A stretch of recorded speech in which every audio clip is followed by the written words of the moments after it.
Just gives folks a chance to start settling in. Hello. There she is. Okay.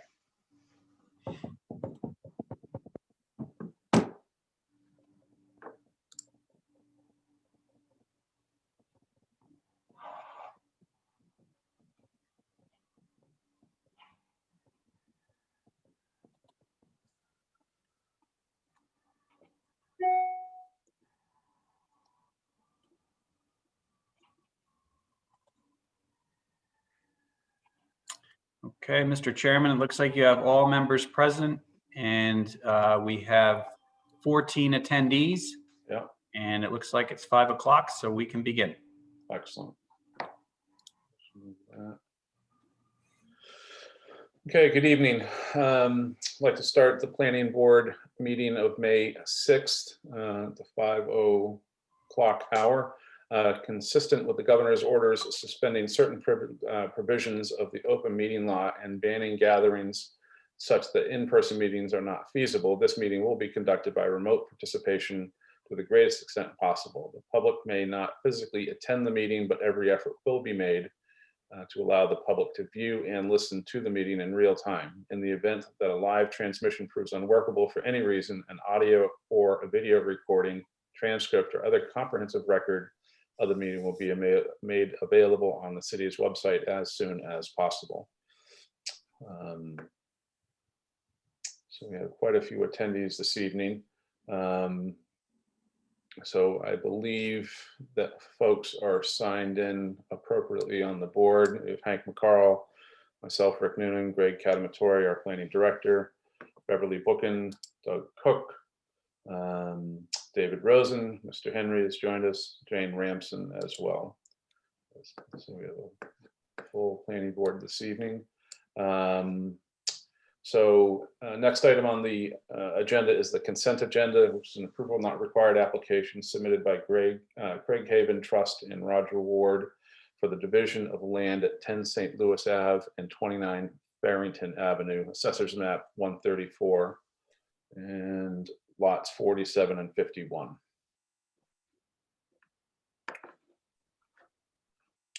We have a representative for the A&R.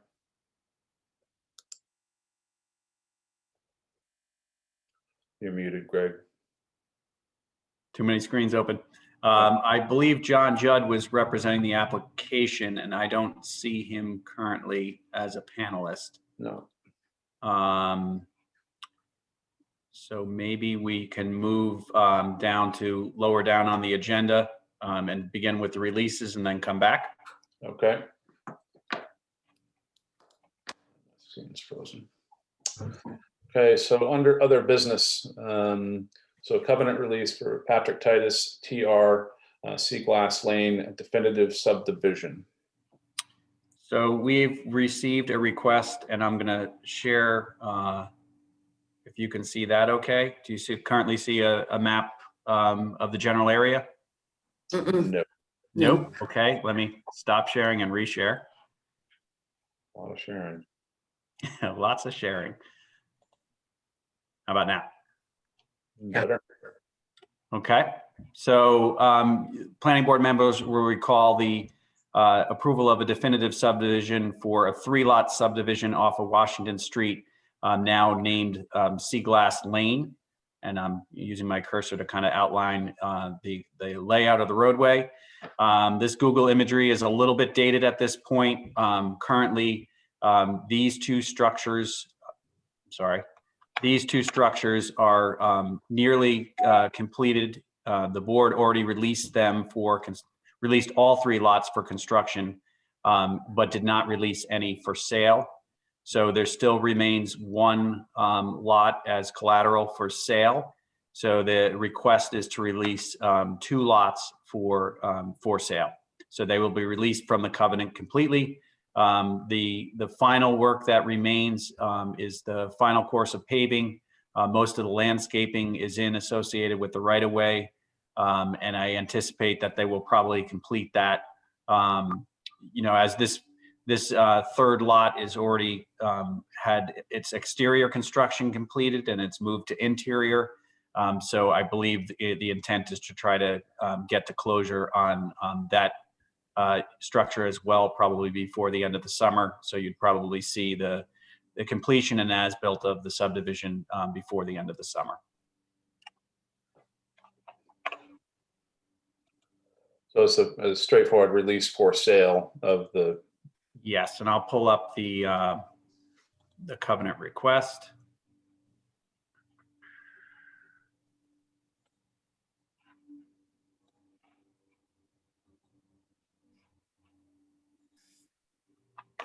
Getting there.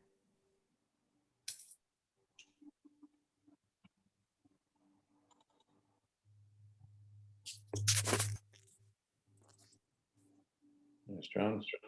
Yes, hi, everybody. Sorry about that. That's all right. John, we're in the midst of, we took up the covenant release Okay, for Sea Glass Lane, and I just explained that 2 of the structures are complete. There's one remaining that would remain within the covenant. And so the motion would be to release lots 1 and 2 from the covenant not to convey for Sea Glass Lane definitive subdivision. correct. Yes, please. Jane, would you like to make that motion? I'll move that we release it from the, Thank you, Hank. Do we have a second? Second. Thank you. All in Okay. favor, roll call. Member Noonan, Yes. Member McCarl, yes, Member Bookin, Yes. Member Cook, Yes. Member Henry, Yes. Member Remsen, Yes. and Member Rosen. Yes. Okay. Okay. Next, under other business is another covenant release for Paul Stump at 247 and 251 Magnolia Ave, common driveway. And I believe Attorney DiGiulio is here representing. Yes, hello, good afternoon, Chairman, board members, Director. I represent Paul Stump. He is the manager of Magnolia Estates LLC. We're requesting a release of the last lot of 3. It's my understanding that Mr. Stump has posted a cash bond in the amount of $25,000 with the city. Okay. Greg? Yep. So thought I had the actual document. So this is what was deemed 6A, I believe, on the common driveway plan. It's kind of been in a similar state since the last release. Again, the final paving and landscaping associated with the common driveway are what remain. And so their intention is to flip the security from covenant to a deposit. And that's been confirmed as received by John Dunn, the CFO. I also received correspondence from the developer, Paul Stump, that he also has a commitment to finalize things with one of the units that's already been sold, so that you can anticipate that everything will be complete probably in the early half of the summer, in which case they'll be returning to you with a final as-built plan and certification of completeness, and then the board can act to release the funds that have been secured by the CFO. Perfect. Any questions? So it would be a release of lot 6A from the 247 to 251 Magnolia Avenue Common Driveway covenant not to convey. So moved. We have a second, And a second. Thank you, Hank. All roll call. Roll call vote. Member Noonan, Yes.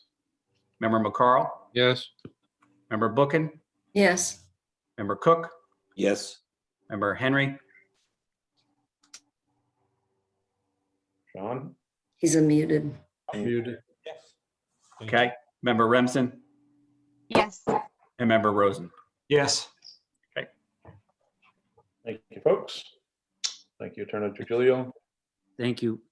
Thank you, Director, very much. And I'll contact you when that's endorsed to be retrieved from our office. Perfect. Thank you very much. Okay. Okay, now we're going to skip back to the original consent agenda. This is an approval not required application submitted by Craig Haven Trust and Roger Ward for the division of land at 10 St. Louis Ave and 29 Farrington Ave, Assessors Map 134, lots 47 and 51. Excuse me, the floor is yours, Mr. Judd. Okay, thank you, Mr. Chairman. For the record, John Judd, engineer with Gateway Consultants representing the Craig Haven Trust. This is a fairly straightforward transfer from the family trust to Roger Ward. This is for a view reasons. It's a 12,000 square foot parcel shown as parcel A on the A&R plan that would be conveyed over to what is shown as lot 1 on the plan. And that would be going from lot 2. So it's not a buildable lot. It's simply a transfer of property to allow Roger to have a bit more of a backyard and a view over Brace Cove. And that's a brief explanation. I can answer any questions that you might have. Thank you, John. Any questions from the board members? No questions, but I just wanted the notes to, or the meeting notes to note that I have to recuse myself from this matter because my company is representing the sale of lot 2 for the trust. So noted. Jane? Yes, I was just curious about the lot line that goes around the building on lot 2. Those are being removed? Yes, though that's all common ownership, and that is the historic lot line. So that is correct, Jane. Those would be removed, and lot 2 would be, as you see, encapsulated by the solid lines. Okay, thank you. Any other questions? Jane, if it's helpful, I can put up the existing lot configuration that we have in MapGeo. I looked it up. I get it. Okay. Is it Yeah, because so they're it's- internal? Is it because they're internal lot lines and you're just getting rid of them? That's correct. So in other words, they're really irrelevant to the. It is. There's a paper road shown as Kenwood Avenue that goes through Okay. here. It's not, it hasn't been Yeah, constructed. yeah. So, That's what it looked like. Okay, Yep. thanks. Any other questions? Jane? I move that we approve the approval not required for 10 St. Louis Ave and 29 Farrington Ave, Assessors Map 134, lots 47 and 51. I'll second that. Thank you, Mr. Henry. We have a motion and a second. Roll call vote, please. Member Noonan, Yes. Member McCarl, yes, Member Bookin, Yes. Member Cook, Yes. Member Henry, Yes. and Member Remsen, Yes. and one recusal. David? thank you all very much. Thanks, John. Early night.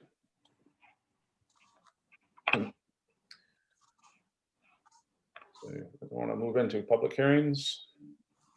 Yep, let me just put it up on screen so that folks can see it.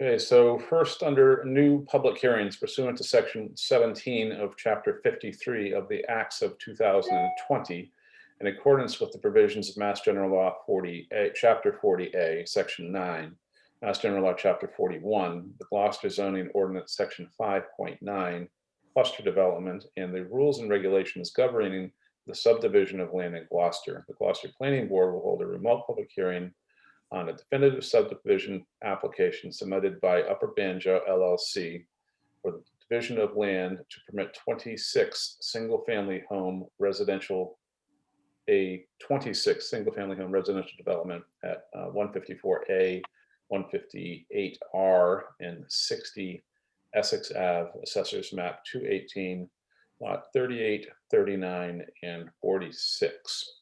We have representation present. So now I'll just make a note that this was initially to open at the last planning board meeting.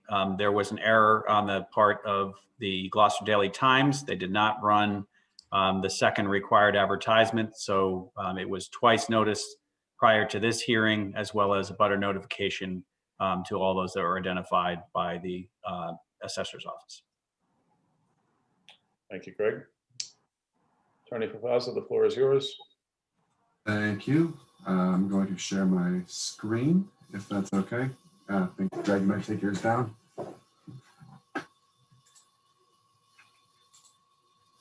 Thank you.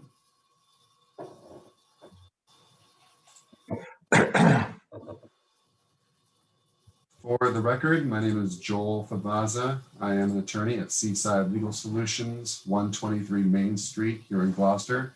I'm here on behalf of Upper Banjo LLC. And as stated by the chair, we are talking about 160, 158R, and 154A Essex Avenue. This project is a proposal to create a new minor street entitled Southwest Drive and create 26 single-family lots in a cluster formation. Tonight, I thought I would go through kind of the overview of the proposal, the history of how we got here, and how we comply with the subdivision rules and regulations, as well as the Gloucester zoning ordinance. It's my understanding that there's going to be a peer review called for by the city staff. And so I think for the sake of everybody who wants to get home tonight, I will not dive too deeply into the math or the engineering of the road itself. And we'll hopefully happily report back at a future meeting that peer review has completed and gone smoothly. So this is the proposed project. This plan is north aligned with Upper Banjo Pond to the north of what we're calling the village at Banjo Pond, and again, Southwest Drive.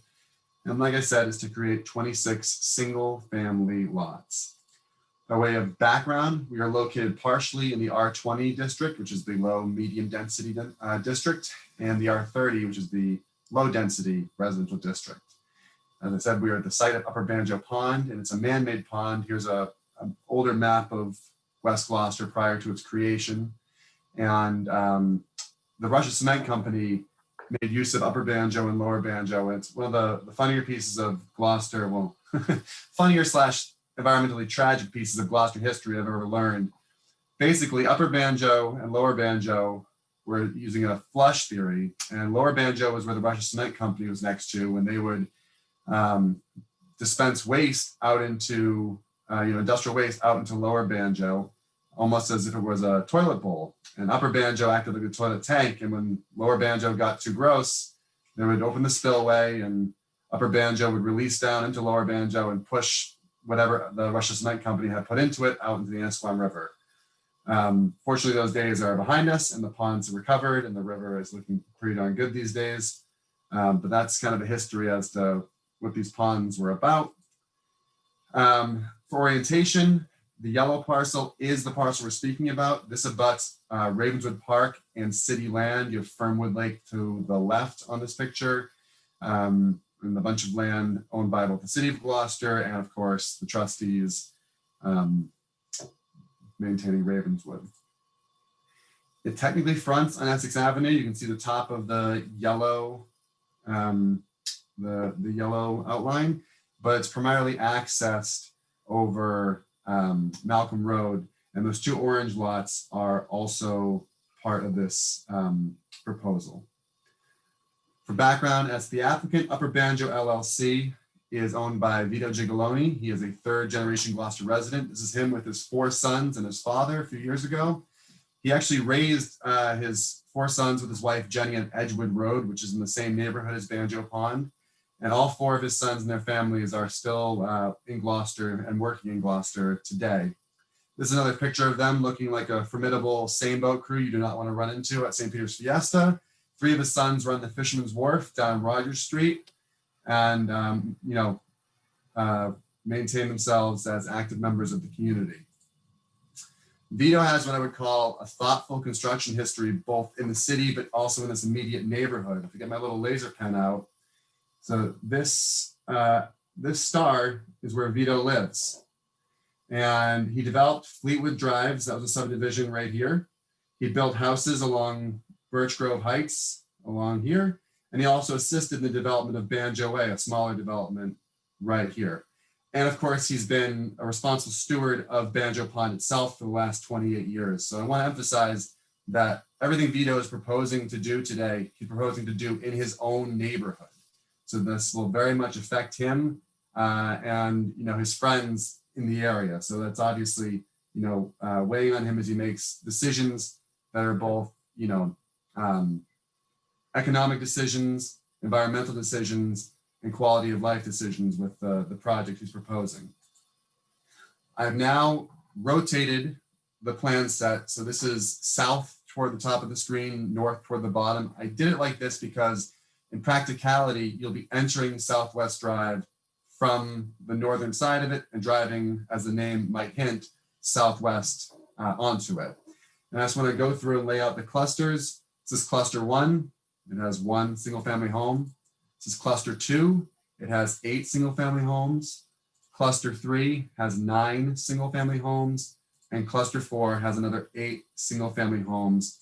And again, just make sure you understand this is the full bounds of the property we are discussing. And this is how the 4 clusters sit within those property bounds. These I'm sure you've seen. These are just some 3D renderings to kind of give you a concept of what this will look like when fully built out. As you can see, there's dense vegetation separating the clusters. As we'll discuss momentarily, these clusters all exceed the separation distance and all exceed the vegetation requirements set forth in the applicable regulations. So what are those regulations? Well, we have to double dip here. We have to first go through the subdivision rules and regulations like any other subdivision would. And we also have to go to the zoning ordinance through section 5.9. Now, fortunately, although your board doesn't often get to be the permit granting authority through the zoning ordinance, there was wisdom in drafting this section, and we get to do one-stop shopping. You are both the permit granting authority under the subdivision rules and regulations for Southwest Drive, and you are the permit granting authority under the zoning ordinance for the cluster development itself. So kudos to whoever put this together. This is, excellent. Thank you very much. And these are the various sections of the zoning ordinance that we have to go through. So first off, we'll keep it familiar. We'll do the subdivision rules and regs. So this is being designed as a minor street, and it meets nearly all the qualifications of a minor street, but it's technically too long. A minor street is not supposed to be more than 500 feet long, and 500 feet doesn't even get you to cluster number 2. So it's much longer than that limit. But the only other option once you go beyond 500 feet would be to make it a collector street.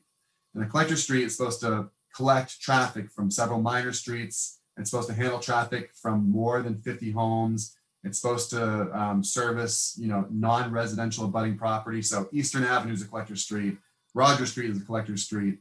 And we are not looking to build Eastern Avenue or Rogers Street here at Upper Banjo. We really want to keep it to a minor street standard. We think that, except for the length, is otherwise the right way to go. That said, we do have to make 5 waiver requests. So as I mentioned a minute ago, the length, obviously, we need a waiver on that. And we need a waiver on the width of layout. And I want to be very clear, and I'll show you a plan in a moment. It's only for 50 linear feet, and that's just the legal layout. It'll have no impact to the paved width or the sidewalk presence or the drainage or anything like that. Unless you were looking at the plan, you would never know on the ground that for 50 linear feet, the width of layout was slightly too narrow based on the regulation. We also want to not be held to the tree retention planting scheme that the subdivision regs have. As you're probably familiar with, they call for, like a tree every so many feet along the road. And because this is a cluster design and we're trying to preserve and create these kind of dense pockets of vegetation, we want to just say, we'll let the GZO govern where the trees go, which is going to be a lot of trees wherever we can kind of fit them. Sidewalk installation. So as you get down closer to Essex Avenue, we transition from your typical subsurface stormwater drainage system to a low impact design. And that's going to allow stormwater runoff to run into some vegetated swales and meet up with the rest of the stormwater that was collected from the subsurface apparatus. And to do this, we need to not have a sidewalk on that side, and we do not have curbing on that side. This will not be in front of any houses. Every single house will have sidewalks for the development, except for the 3 that are in the middle. I'll talk to them about that in a moment. And in preliminary discussions, from a conservation standpoint, it's actually probably better to have the sidewalk only be on the far side, because this is where the road gets closest to the pond. And we really want to make sure that, although we hope people are going to be respectful and there's going to be, a real sense of ownership of this pond and development, people dropping stuff accidentally as they walk down a sidewalk, this will keep them on the other side and away from the drainage and away from the pond itself. Otherwise, this meets all of the criteria for a minor street. It certainly meets all of the important ones as far as like actual pavement width, making sure there are granite curbing, making sure there are adequate sidewalks, making sure there are crosswalks where necessary, that sort of stuff. And so this, again, sorry to confuse you, so we're backing now to a north orientation. And so I get my little laser out. You'll see the sidewalk picks up at the beginning of cluster 2 and runs all the way around the loop terminus, all the way back down through cluster 2, and keeps going all the way past cluster 1 out to Malcolm Road. It's just this little swath right here where we'd like to have no sidewalk and no curbing, and that's that. Again, keeps people away from the pond where it's getting kind of close, and also allows stormwater runoff to run into this swale uninterrupted. This is just a closer view. As you can see, we've installed, we'll be installing a ADA accessible crosswalk to make sure that if anyone is coming down this side of the road on foot, they can hop across safely and continue their way out to Malcolm Road. And again, this is just a closer view of the drainage swale and where we propose no sidewalk, no curbing. So now we're into section 5.9.1 of the GZO, which is talking about the purpose of cluster development. We're supposed to be encouraging the efficient and creative use of land in harmony with natural features. And so we're trying to take full advantage of the wooded areas that exist, the freshwater pond that exists, and trying to do a development that can sustain and preserve these natural features as best as possible. It's a large truck outside our window. Give me 1 second while I shut it. There we go. Minimize the consumption of open space. So again, if we were to do a traditional subdivision out here, there would be R30 and R20 lots. You'd have to add more roadway, and you'd be clearing out more space to make your setbacks and get your building envelope set for 30,000 and 20,000 square foot lots. By doing it this way, we reduce the amount of pavement, reduce the amount of existing forest that has to be removed during development. And otherwise, we think we can kind of meet that goal in a strong way. And then preserve natural topography in wooded areas within developed areas. So the layout of this street is following the natural topography wherever it can. We're trying to avoid topographical changes wherever possible. And again, as I mentioned, the house lots are clustered to try and preserve large portions of contiguous wooded areas that surround the development. There's large portions of this site that will not need to get touched as they go through and build the road and build out the house lots. And that's obviously, it's a nice thing in general, but it's one of the requirements of a cluster development. And then you're supposed to provide usable open space and appropriate recreational facilities. So there are going to be walking trails available to the residents that are going to tie into the abutting property, which I mentioned is city-owned conservation land in Ravenswood Park. There's going to be a dock built at the pond that is going to be restricted to hand-powered watercraft. And of course, the pond itself is going to be improved in that it's going to be raised so that it can be stocked with additional wildlife, and also, again, just be more of a recreational pond for considerate use by the neighbors. You also have to preserve the visual character of the neighborhood. So for the most part, there's not really an interruption to the visual character because, again, with the exception of cluster 1, which kind of tucks in near Malcolm Road, which basically looks like the rest of the lots on Malcolm Road, the rest of this is up in the woods right now, and you're not really going to see it from Essex Avenue. You're not really going to see it from Malcolm Road. We're proposing to have fewer streetlights along the portion of Southwest Drive where there are no house lots to make sure that the house lots that exist over in Malcolm are not being impacted with artificial light. And, you know, in thinking about the visual character of the neighborhood, we kind of had a decision to make. And I mentioned, you know, this is Vito's neighborhood also, and he has to live with what he, you know, has built up here. And this neighborhood really has, you know, 2 different fields. You have the Edgewood Road, Malcolm Road side of Essex Avenue, where it's a lot of single family lots. They, you know, are all, well, I shouldn't say all, they're mostly sub 20,000 square foot lots. And then on the other side of Essex Avenue, you have the Heights and you have Leaf Pages. And, you know, although that could be arguably a visual characteristic of the neighborhood, that was not what Vito was looking to bring visual characteristics onto his side of Essex Avenue. So we're going with Malcolm Road, Edgewood Road visual character, preserving that. Cluster also requires that you have high quality design to enhance the neighborhoods in which they're going to be and to make sure the city as a whole is improved. So these are going to be single family homes, which are likely to be valued at north of $750,000. I mentioned we're not, you know, looking for any waivers on granite curving. We're not looking for waivers on underground stormwater drainage. This is going to be, you know, one of the nicer looking roads in the city with, you know, nice houses. And that's, again, a requirement of a cluster development.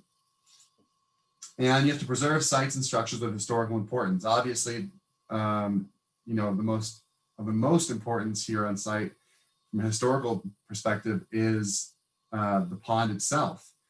As I may have explained to this board informally previously, you know, when Vito speaks to people about the dam, and I'll get to that in a moment, you know, he says, you know, I got this dam at the end of my pond, I need to repair it. The advice he gets from city staff and the advice he gets from other experts in the field is, that's a lot of work, Vito. You should just breach the dam, drain the pond, and then you're done. You know, it's a lot of money, it's a lot of work to keep that dam. But again, this is the neighborhood Vito raised his family in. His boys grew up playing in that pond. He wants to see other people have the same experience. And he also recognizes that it was of historical importance to the industrial history of Gloucester. So he's chosen instead to go through a path that is going to allow for this dam, which right now his estimates are north of $1 million for the amount of work that needs to happen to this dam to make it safe for the coming decades. You know, he's going to go forward with a development that will, at the outset, generate revenue that will allow Vito to repair and replace portions of the dam and actually replace certain apparatus with a more reliable, hopefully less maintenance intensive design. And then after that initial work is done, because there'll now be, you know, more than 25 homes in the area, part of a homeowners association, instead of one guy looking down the barrel of $1 million dam rebuild bill like Vito's doing right now, there'll be, you know, 26 stakeholders in this pond, in this dam, to make sure that they can all chip in with a regular homeowners association fee and make sure there's always money available and, you know, and maintenance can be done ongoing to keep this pond in its restored state going forward. After this section, we have 595, which is design criteria. So again, we have to say that if you want to grant this cluster development permit, you have to make a finding that the proposed layout is superior to a conventional subdivision as far as preserving open space for both conservation and recreation, preserving natural features of the land, allowing more efficient provision of streets, etc. And as I've already kind of explained, obviously, this development versus a 26 lot standard subdivision preserves the pond, preserves woodlands. This one specifically has amenities built into it, like there's walking paths, the dock to add for neighborhood recreation. And when you go through and consider whether this standard you have to make a finding on has been met, the zoning ordinance instruction to make or pay particular attention to several of the following. So first off, you want to make sure that you're achieving a harmonious integration with surrounding properties.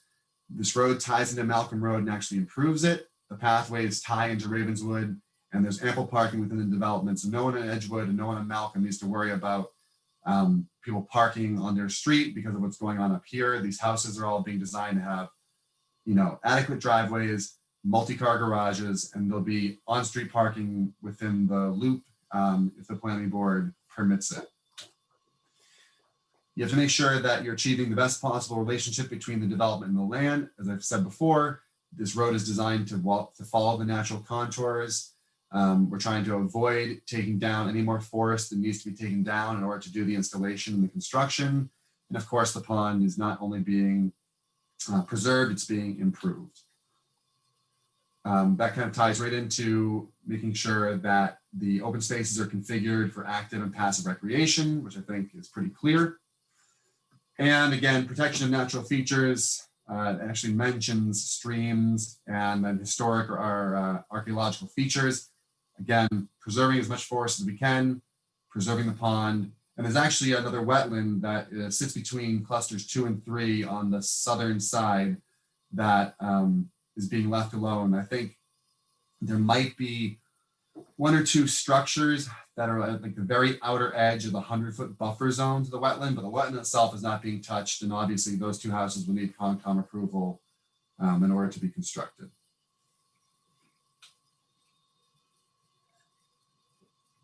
That's interesting. So I'm just looking at the way this thing populated my my numbers here. So going to some other standards, you want to make sure that open space is basically, meeting modern standards. All the sidewalks, crosswalks, and dock access are going to be fully ADA compliant. The only thing we're going to hesitate on is using open spaces for preserving, enhancing, or providing scenic vistas.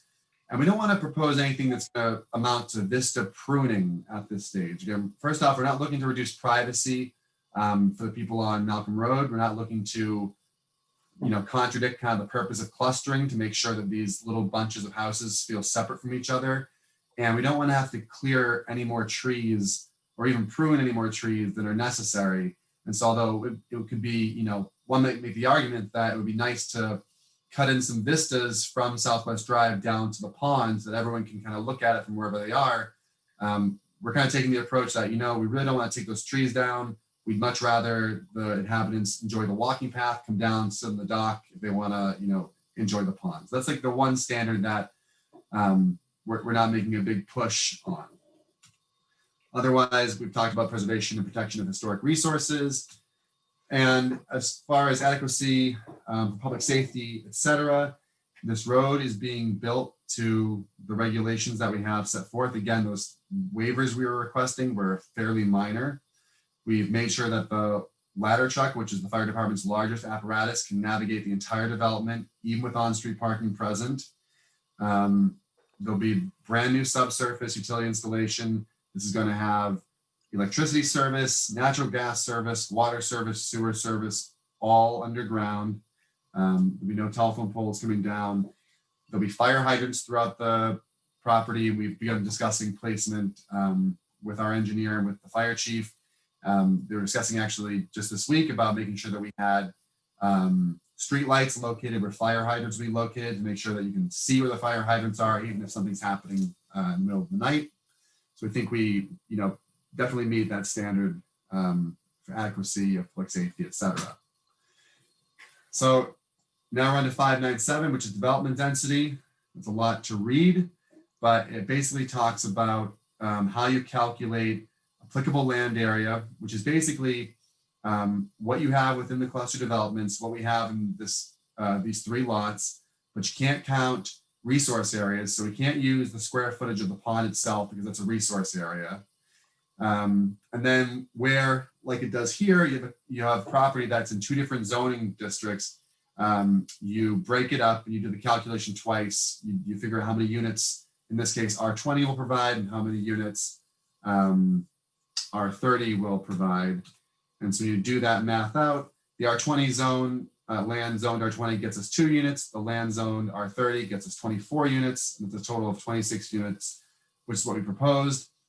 There's a whole conversation that we're not going to have about whether that's 26 units or 26 lots, because section 5.9 kind of goes back and forth on those. But even on the more strict reading of 5.9, which is that it's dwelling units only, we still are compliant. So I think, there's an argument to be made that we could have went over, but that's not what we're looking to do. 5.9.9 is the dimensional requirements. And so let me break these up and go through them. So minimum lot size shall be at least 10,000 square feet. Every lot is over 10,000 square feet in this development. Some are actually closer to 20 than they are to 10, but even the smallest ones are over 10,000 square feet. So we've met this requirement. The planning board, that's you guys, you have the ability, should you so choose, to waive up to 50% of the minimum requirements for a couple dimensional requirements. And so we have requested waivers. We're asking the planning board to make this waiver, but we're not asking you to waive beyond what 5.9.9B anticipates you can do. And that again is just to work on some of the dimensional requirements to make sure that we can cluster these houses. If you don't reduce dimensional requirements, especially in an R30 zone, you defeat the purpose of clustering, because the setbacks are so big for R30 properties. The houses end up further apart from each other in a cluster, then the cluster development requires them to be from separate clusters, which doesn't make a lot of sense, right? So we're asking for you to reduce it, but we're not asking you to reduce it any more than is anticipated in this section. And section C doesn't apply. That's talking about putting more than one structure on a lot. And we are doing just one single family house per proposed lot. The back half of 5.9.9, clusters can have no more than 10 single family or 2 family dwellings. As I mentioned from the beginning, we have a 1 house cluster, an 8 house cluster, a 9 house cluster, and another 8 house cluster. So we comply.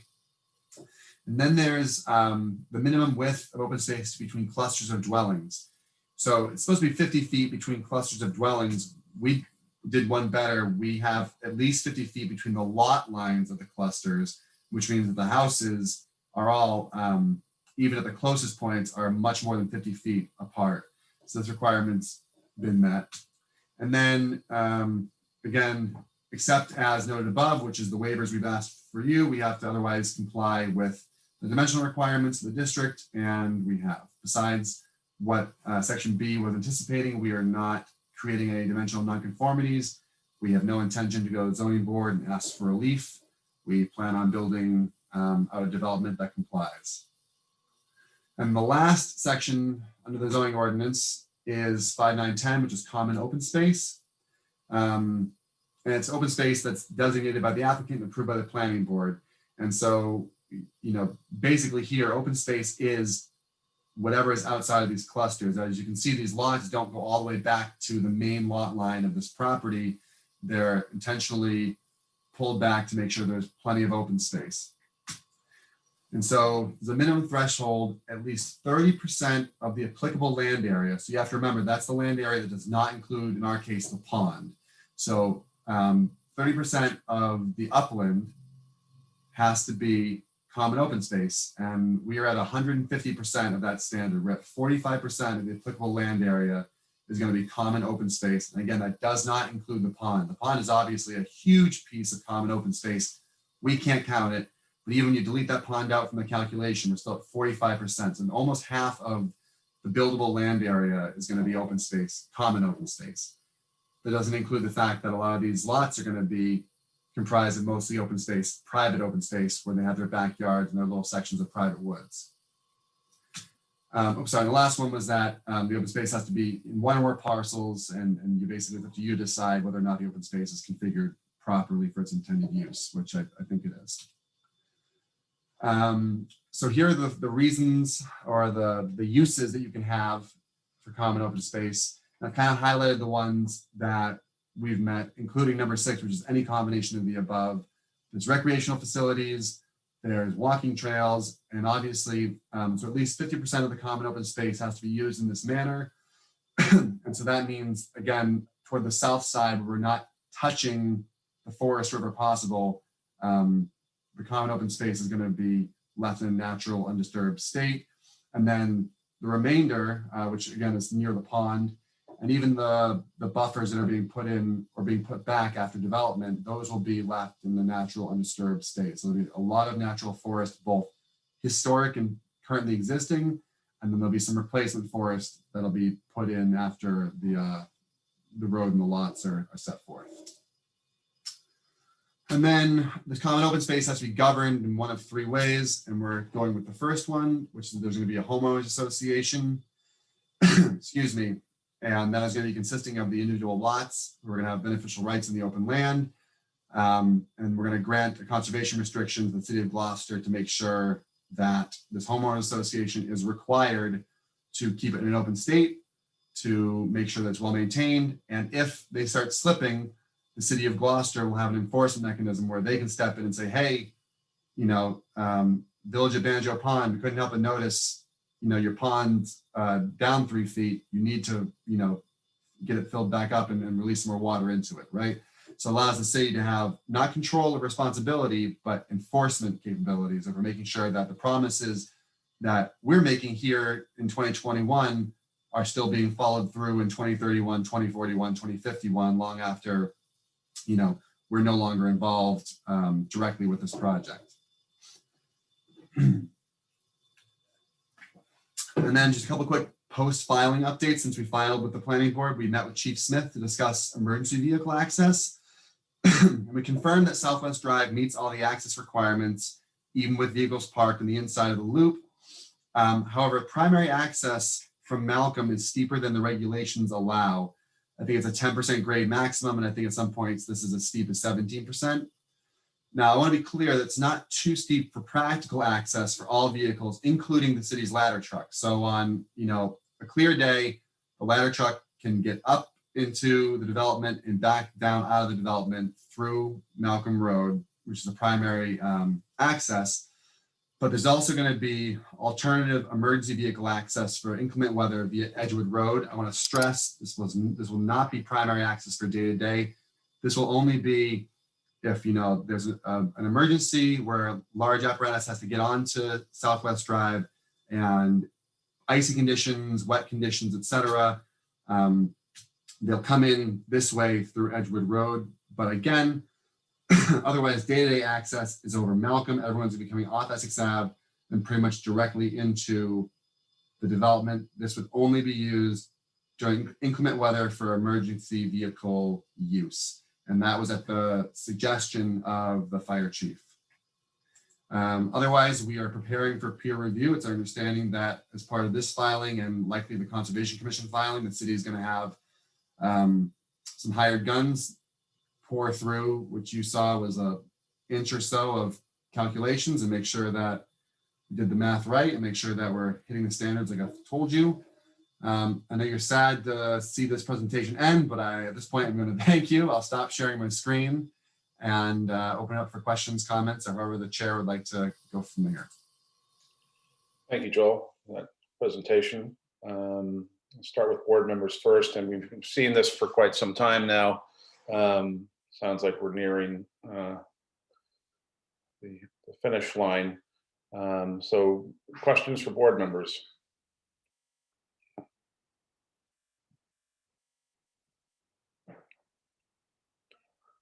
Hearing none. Mr. Rosen.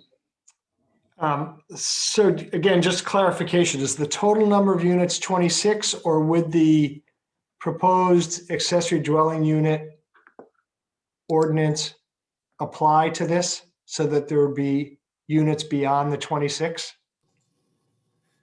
So I have not actually done the legal research to kind of digest the proposal that's in front of you later tonight versus what's going on out here. However, what I would say is that regardless of what the language in your proposed amendment says, should this board wish to ensure that it does not apply, you would be able to, as part of a condition for the special permit that you're granting or that we're asking you to grant, you can make a condition of that special permit that these properties are limited strictly to the single families that are intended. If on the flip side, you wanted to go the other way, you could do that. But our intention is to just build 26 single-family homes. Okay. And then, Joel, you mentioned that it's 45% of the upland. Roughly, what does that amount to in terms of the acreage that is left in open space, excluding the pond? I'm glad you asked because we did some of that math. So we have, let's see, we have 17.6 acres of applicable land area. And so we have just under 8 acres of applicable land area to make that 45%. And that, of course, does not include the almost 12 acres of wetlands, including the pond. So pond plus this is almost 20 acres. Delete out the pond and the wetland that's between cluster 2 and 3, and you have another 8 acres of upland area that is being left as common open space. Okay, and then my last question is, are the utilities all underground? Yes, everything's underground, no telephone poles. Okay, thanks. Thank you, David. Other questions from members? Jane? Yeah, Joel, you had showed in one of your first maps, the colored one, there were some funny red lines, not funny, but I don't know. They almost look like trails, but they're not trails. And I was just wondering what they signify. Sure, let me see if I can.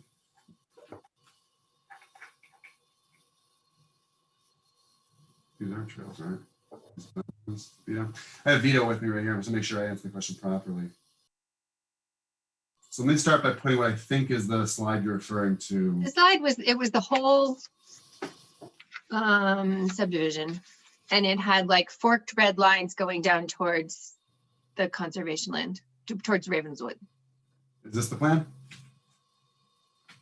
Yes, it is. So what are those red lines coming out of cluster 2 and 3?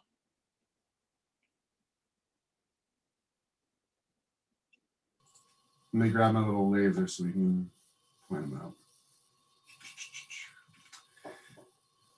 So here, can you see as I zoom in?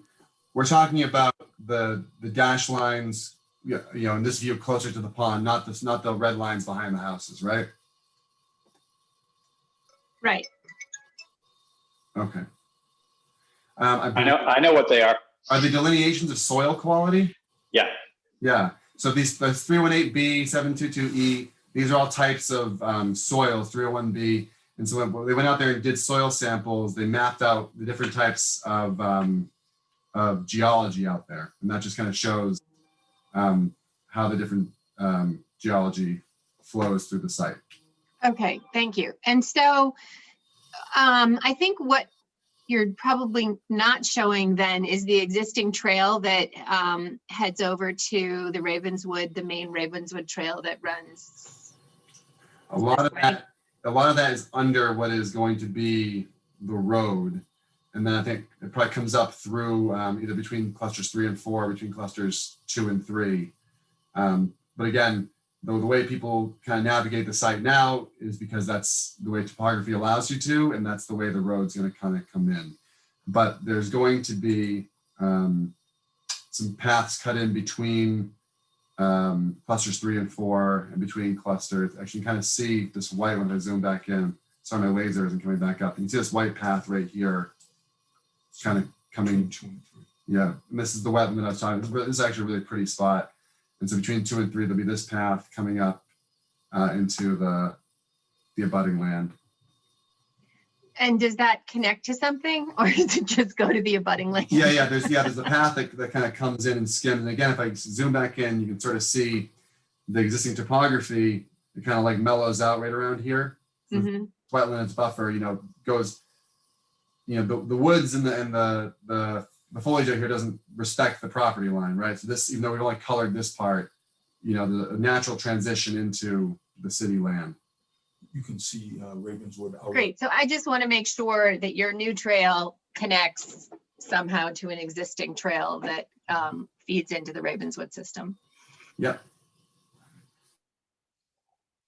Thank you, Jane. Any other questions from board members? Beverly? You may have answered this question. These are lots for sale so that each buyer builds their own house. Is that it? So that may be how Vito goes about this. He's honestly, depending on what construction prices look like, what material prices look like, Vito does a lot of earthworks in his private business. So he's likely to, construct the road. He may even go and get some foundations put in and then sell off, foundation lots. He may, if he's feeling up to it, he may build out the lots himself and sell them off, or he may sell them as buildable lots. Okay. Jane? So I've actually been out here, Joel, walking around, and the Malcolm Road, the transition from Malcolm Road to the new road looks like it goes in between two people's houses. How does the neighborhood feeling about having their previously dead-end road turn into a big, throughway for this development? Sure. So I definitely don't want to speak on behalf of the neighborhood in any definitive sense, but I will say that about a month ago, we held a neighborhood meeting via Zoom. I think over 30 neighbors came. We got a pretty positive response. The neighbors who are going to be on that portion of Malcolm Road that's being improved, we did have some questions as to whether, the roadway was going to require retaining walls being built, whether it was going to require slopes being built. And, Vito said at that meeting, and I think he's followed up since, basically it's going to be dealer's choice. The people who are on either side of this road as it comes in, Vito's happy to do whatever makes sense for them. So they'll have some preference to make sure that as this road gets improved past their properties, that what they want to see happens as it pertains to their lot happens. But otherwise, as far as feeling, I don't want to speak to them. Certainly they may be here tonight, they may be here, in favor, they may be here with concerns, and I wouldn't want to speak for them. And I have one more question, and this is my last. As you know, we're supposed to make the determination or the finding that this is superior to a conventional subdivision.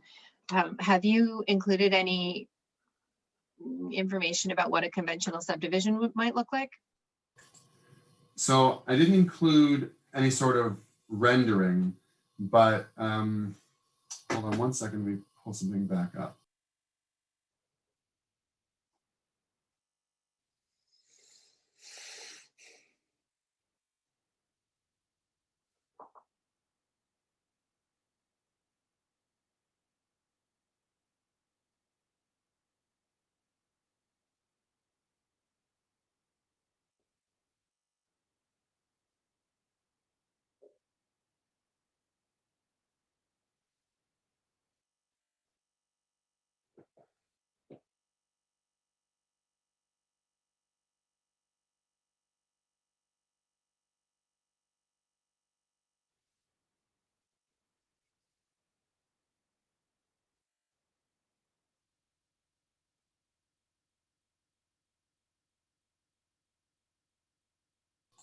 This file folder has so many files. I don't want to waste any time. I'm happy to, between this meeting and next, make sure that I can include in my slide what it looks like. Basically, Thank you.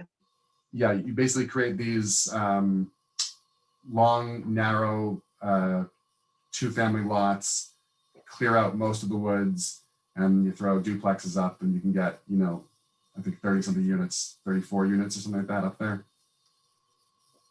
Does that answer your question, Jane? For now, yeah. For now, thank you. Beverly? I'm just going back to Bray. Was it a 12-unit plan unit development on Bray Street where the neighbors wanted to see a subdivision plan? And I understand that that's not required, that they actually have to show an alternative plan, because I'm not sure it's necessary to. So an open space residential development does require you to provide one. A cluster development does not require you. And so while we're not going to have a fully engineered subdivision, we can certainly get you a mock-up of what, 17 two-family lots looks like on this property for a visual idea. Okay. I just want to make sure that's understood that you don't have to do a fully generated alternative to show that the cluster is superior. And in fact, by meeting all of the qualifications of a cluster, you essentially are saying it's better than a subdivision, because from the get-go, the subdivision isn't going to provide 45% open space. Thank you for that clarification, Beverly.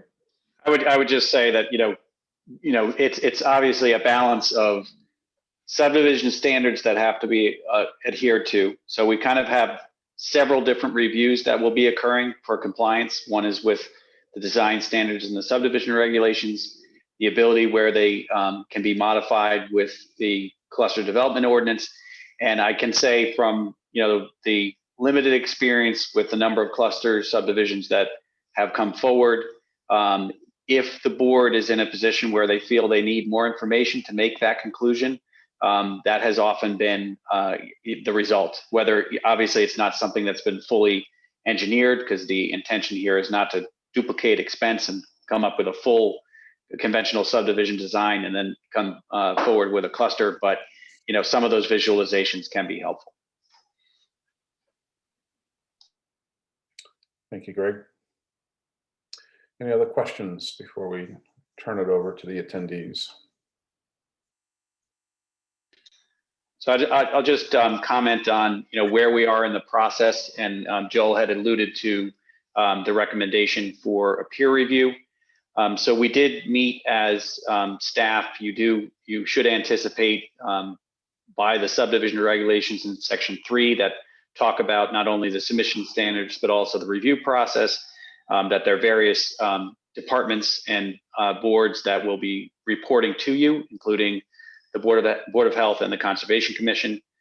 This application will be also filed with the Conservation Commission. So aside from the stormwater standards in the subdivision regulations, they also have to adhere to the DEP stormwater standards as well. So I think there can be some efficiencies in the review to look at it through those multiple lenses. And it's a combination of complexity of a project, but also the capacity of staff. The engineering department will be a little bit light in the late spring, early summer. So that's part of the decision making to recommend to the board that there's a peer review of the application. So you're enabled under the subdivision regulations to request that the applicant's expense deposit into a specific account for the review.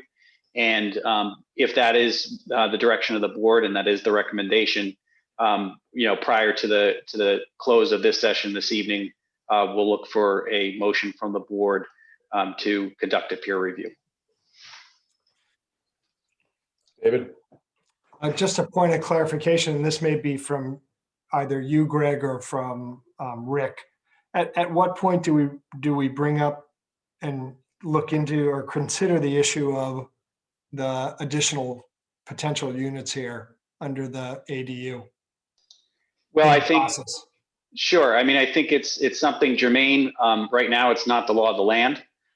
So, as it stands, any lot that's created through the subdivision process, in this case, it is a little bit unique as well in terms of the ability. You are kind of almost establishing a new standard for compliance with the size of the lots when they're in a larger district. But that discussion around the definition of dwelling unit and accessory dwelling unit and how that plays out into what could potentially happen on these future lots, we can certainly, I have that noted, and that's something that we'll have to address during the process. Okay, because one of the issues, I saw that there was a traffic report. The traffic report, I think, addressed 26 units, not potentially 52. Right. And I think, again, this is a combination of a definitive subdivision approval as well as a special permitted land use, and there are the ability to condition. And some of that is often results in covenants that go into the deeds of the properties that define what they can and cannot do. Yep. So it sounds like that's a pretty clear issue in terms of when you do go through a development process that also has a special permit associated with it, you often delineate those conditions that you're basing your decision upon. And it can be a little bit more of a belt and suspenders than, a typical subdivision that creates lots. They avail themselves to anything that's allowed under zoning in this case. And it also sounds like the applicant is contending as well that they would be limiting it to those 26. If it's important to the board, then that will be enumerated in conditions. Okay, thanks. Thank you, David. Beverly, did you have a follow-up question? No, but just a comment, I understand you can condition it, and I think it might be a mistake not to allow any ADUs, but you could have a condition that it would be only up to 25% of units, first come, first serve kind of thing. Could be a condition of approval. I've seen that on subdivisions so that not every householder could practice an ADU. And so I think we should keep some flexibility open to see if there's some way to give some flexibility without overwhelming the street system, et cetera. Got it. Thank you. Mr. Cook, we good? Sean?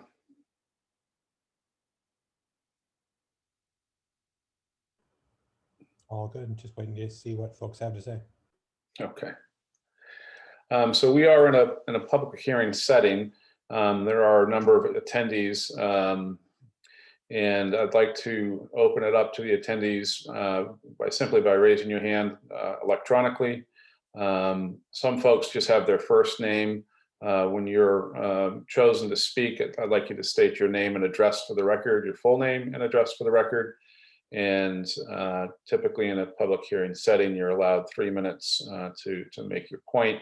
And I'd also recommend if folks hear a similar comment that it's not reiterated. These meetings are recorded and will be transcribed as this process continues.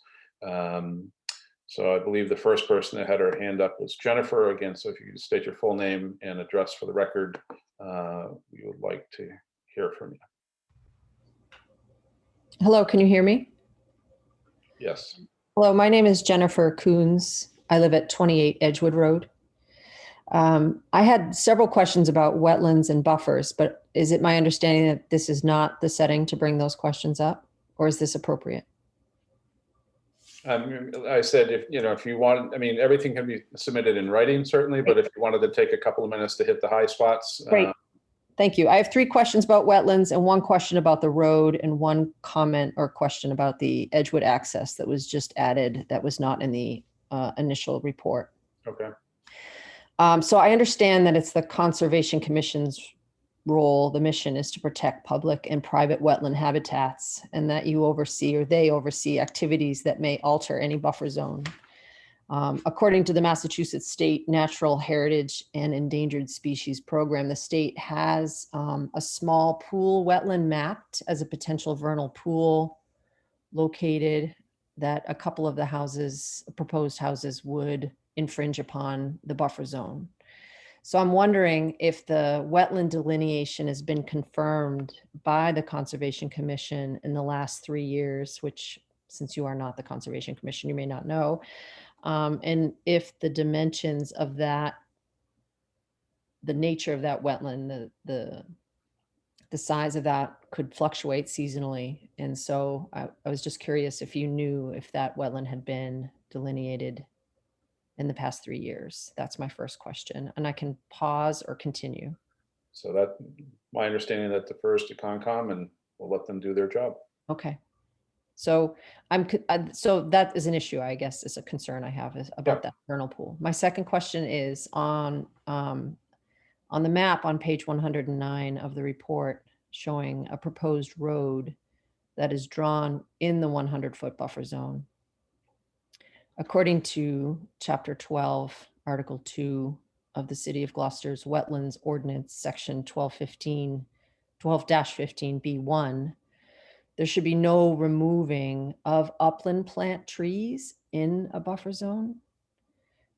And Section 12-15B2, there should be no impervious surface added to land on the upland edge of a wetland. And according to section 1215 B3, no components of any drainage system should be installed within a 100-foot buffer on the upland edge of a wetland. And according to the report, there are 4 sump catch basins along the new road in the buffer zone, or I'm wondering how many are in the buffer zone. And furthermore, I'm wondering, it says they're only to be monitored for total dissolved solids. And I'm concerned about the impact on the pond by the homeowner's use of pesticides, herbicides, fertilizers, and pet wastes. So those are my concerns about the wetland issues. And lastly, the Edgewood access that was just announced concerns me because I live on Edgewood.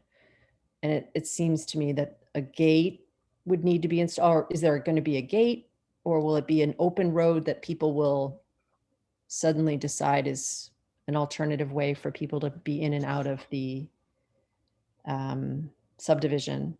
Because I bought this house on a quiet dead end street when that land was deemed undevelopable, and it was a quiet woods. And the map back then, at the deeds in the Registry of Salem, said it was an undevelopable lot. And I understand that's changed, but that concerns me greatly. Thank you. Thank you, Jennifer. So I'll just head off a couple of those. I believe there was delineation that was filed with the Conservation Commission. It is something that they will apply all the standards to the resource areas that have been identified. And again, I think you will be receiving some feedback from the commission on this application, because we also will be doing some joint review to make sure that in some instances, the DEP stormwater standards can be more stringent than the subdivision regulations, depending upon their proximity to a resource area. So that's something that will be forthcoming for not only for the board members, for the public to review. In particular, related to the Gloucester wetland ordinance, I would have to double check on that particular provision, but it may be something that's specific to the ACEC. There are additional jurisdictions of the commission in that area that go beyond 100 feet or 200 feet, which is typical, depending upon the type of resource. And in those particular areas, there are greater restrictions to the amount of impervious area that can be introduced or land clearing. But certainly you'll be receiving reporting from the commission on the specific wetland issues. And I think Joe was probably going to jump in. There's an existing connection of Malcolm Road from Edgewood that is a private way. And that was also a question that I think was asked earlier that should be clarified by the applicant in terms of who has access or deeded access to those roads. But from the fire chief's perspective, he will use any road he needs to. So I think that was some of the discussion earlier in the week. The fire chief certainly has more questions and wants more things clarified in terms of turning movements, as well as which apparatus can access both the Malcolm Road that's closest to the pond, as well as the entrance that also spurs off of Edgewood. But there is no proposal to extend Edgewood Road into this development, I think, which was suggested. And I don't know if you want to entertain any, wait for your responses later, Joel, or through the chair, but I just wanted to clarify a couple of those points. Okay. Why don't we take the next attendee, Camille. Again, if you can state your name and address for the record, and keep your comments to 3 minutes. Great. My name is Camille Vicenti. I live at 158 Essex Ave. I'm an owner of this property. I've been aware of the applicant's ownership of the land for many years, and the plans to develop it have deviated far beyond from what he's originally expressed to the surrounding property owners. A road for a secondary exit serving a modest development of 10 or so homes has become a minor street serving 26 units in 4 clusters, despite not having the space for the units without violating the sanctity of the wetlands buffer zone or the width required for a minor street. He has 40 feet when a minimum of 50 feet is mandated. These drastic changes exploit the goals of the cluster development. It'd be damaging to the natural landscape, as well as place an unfair burden on these existing residents. The applicant's argument that the maximum number of allowable units is required to generate the needed revenue for the to repair the dam on the pond of the property is flawed on several levels. The repairs would only be to benefit these future yet to be identified owners of the units, while their proposed homeowners association would restrict access to their members. The pond is currently a resource that's enjoyed by all residents of the neighborhood and surrounding communities. There's a right-of-way footpath that leads across the 160 Essex Ave lot to the city and trustees lands that members of the larger Gloucester community use on a daily basis. And this is a public benefit that's been honored for over a century.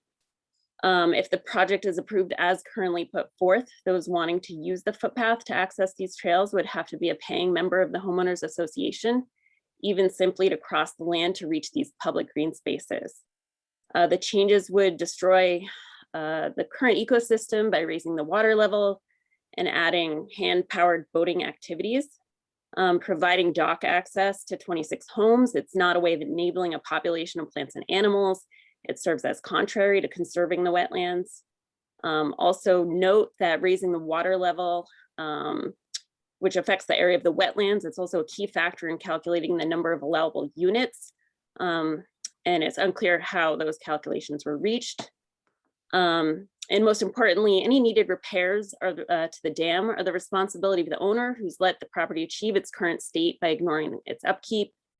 He's been an owner for 28 years. The land's been subdivided in the past. Did those funds go to better the dam? The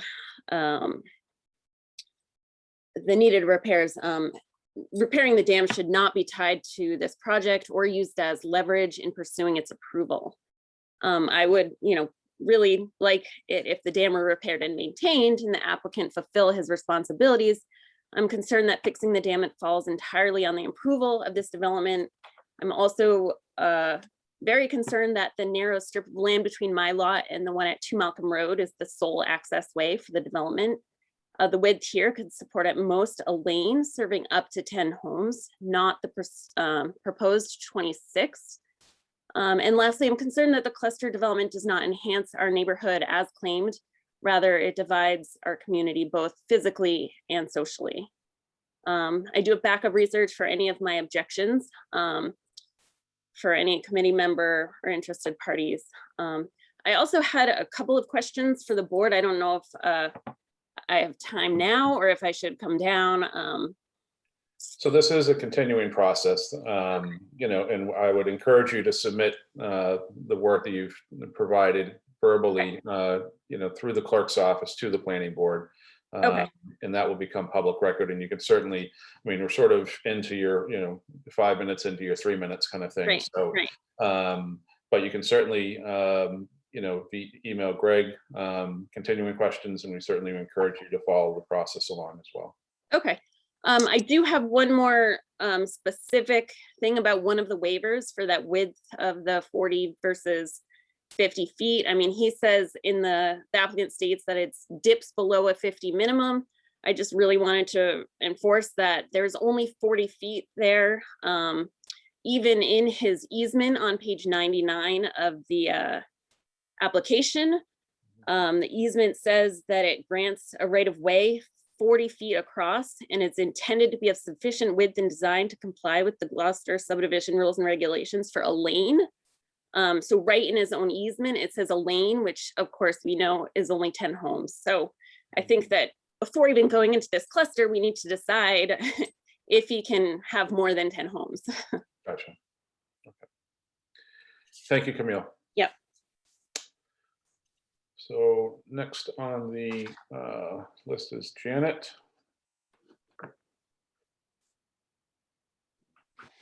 And again, Janet, just name and address for the record. Okay, it's actually Janet's mom, which I live at 2 Malcolm Road. And Okay. it's Brenda Souza. Brenda, thank you. I live at 2 Malcolm Road, and my first concern is the boundary lines between my property and that of the property of the proposed road leading to the cluster of 26 homes. There's a difference of approximately 1.5 feet from their survey marker onto my property opposite my marker. My marker's been there since it was originally put in when it was surveyed. The land was originally owned by Arnold Morton, who divided the property, and you can view that plan on Plan Book 108, Plan 82, which is dated November 14th, 1966. I've lived on this property close to 30 years. Actually, it'll be 30 years next month. And the property has been maintained during that time. I feel that original surveys should stand. I also feel construction of this property road would be too close to my home, plus produce a large amount of noise and disruption for those in this residential neighborhood and lead to a large amount of traffic. The road coming from Essex Ave is a steep, narrow one-lane road. Any construction on this road would interfere with the traffic of those who live here. And then during the winter, when the snow's plowed, where is that going to go? Thank you. Thank you, Brenda. Next, we'll recognize Mr. Fry.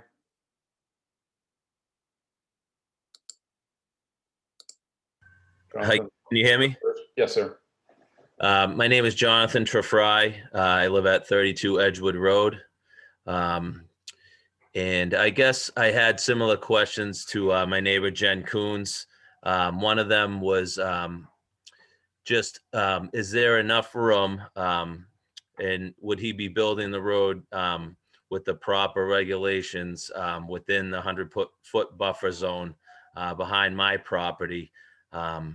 And, you know, I think Camille, who's the neighbor behind me, also stressed that it's very, very tight back there between both of our properties. And I think, you know, people could definitely see that if they walked it and not, you know, and looked. The overview of the plans looks like there's a lot more room there than there actually is. So, you know, whether or not to make sure that that's done properly is one of my concerns. And also the new mention of the second access with the fire apparatus, and which would essentially be right in front of my house on Edgewood. And that there, you know, there's also a decent amount of space between the end of Edgewood Road to where I think the new road would be. So again, would that be a gate there?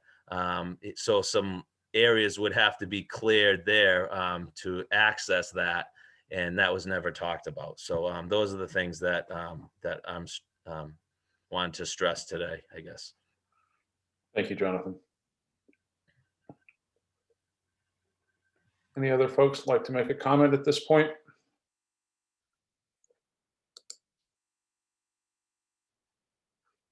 Okay, just one moment. So I'm going to recognize Dennis. Again, just state your name and address for the record and keep your comments to 3 minutes, please. Hi, folks. Good evening. Dennis McGurk, 283 Concord Street. So I'm not in a butter or anywhere near, but having been through the experience on Gray Street and watching how the cluster has gotten interpreted, or I'll say misinterpreted, I just find this project, you know, very interesting. As I look at it, I don't see a lot of preservation of land there. You've essentially taken R30 lots and turned them into R10 lots. I don't think there's a lot of land preserved. It looks also, and I think because of that, you need to do some kind of a, not detail, but rough build out of what a conventional R30 subdivision would look like. I think people need to understand that and see what the trade-offs are. Putting 26 homes in there it's a lot, and I think people deserve to see what the trade-offs are in terms of conservation and whatever. The other thing, I don't know the area that well, but looking at the topography maps, it looks like it's some pretty steep land there. Can you quantify it all? Is there any way to quantify the amount of blasting that has to be done in there in terms of either time or quantity taken out? And how much destruction to the land is being done in order to save a pond? Joel, if you want to take a quick just comment on the access. Yeah, I mean, would you be respond only to Mr. McGurk? Or would you want, I mean, it's up to you. Well, I see one person with their hand up, so I don't want to yeah. step on anybody. Yeah. Okay. Well, we'll answer the questions in aggregate at the end then. Okay. Okay. Thank you. Mr. McGurk, any other points that you'd like to make? No, it's fine. Thank you. Okay. Thank you for your comments. Next, I'd like to recognize Ken Chapman. Again, just state your name and address for the record, please. Okay, this is Allison Chapman, Ken's wife. Hi, Allison. Hi, I live at 30 Edgewood Road. And first of all, if Edgewood Road went to the edge of that property that's talking about being constructed, any fire vehicle would pretty much nosedive off the end of it down into the pond because it's so steep. But the main thing there is Edgewood Road ends at our property. It does not even touch the property that is being developed. It is private property up there. Edgewood Road goes up and it stops at 30, at the very beginning of 30 Edgewood Road, and access was given to build a driveway on 32 Edgewood Road. So Edgewood Road, it should not even be considered a means for fire engines or anything else, because the road stops. It travels across private property after that before you get to the land that's we're talking about constructing the houses on. Okay. Thank you. Do you have any other points? Hearing none. Thank you for your comments. Any other folks like to make a comment before we turn it back for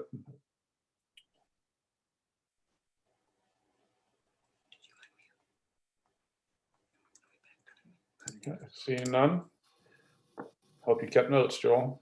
I did, and so first, perfect. So right there, so Greg has it up. I just wanted to clarify. Just because that's fine. Go for it, Greg.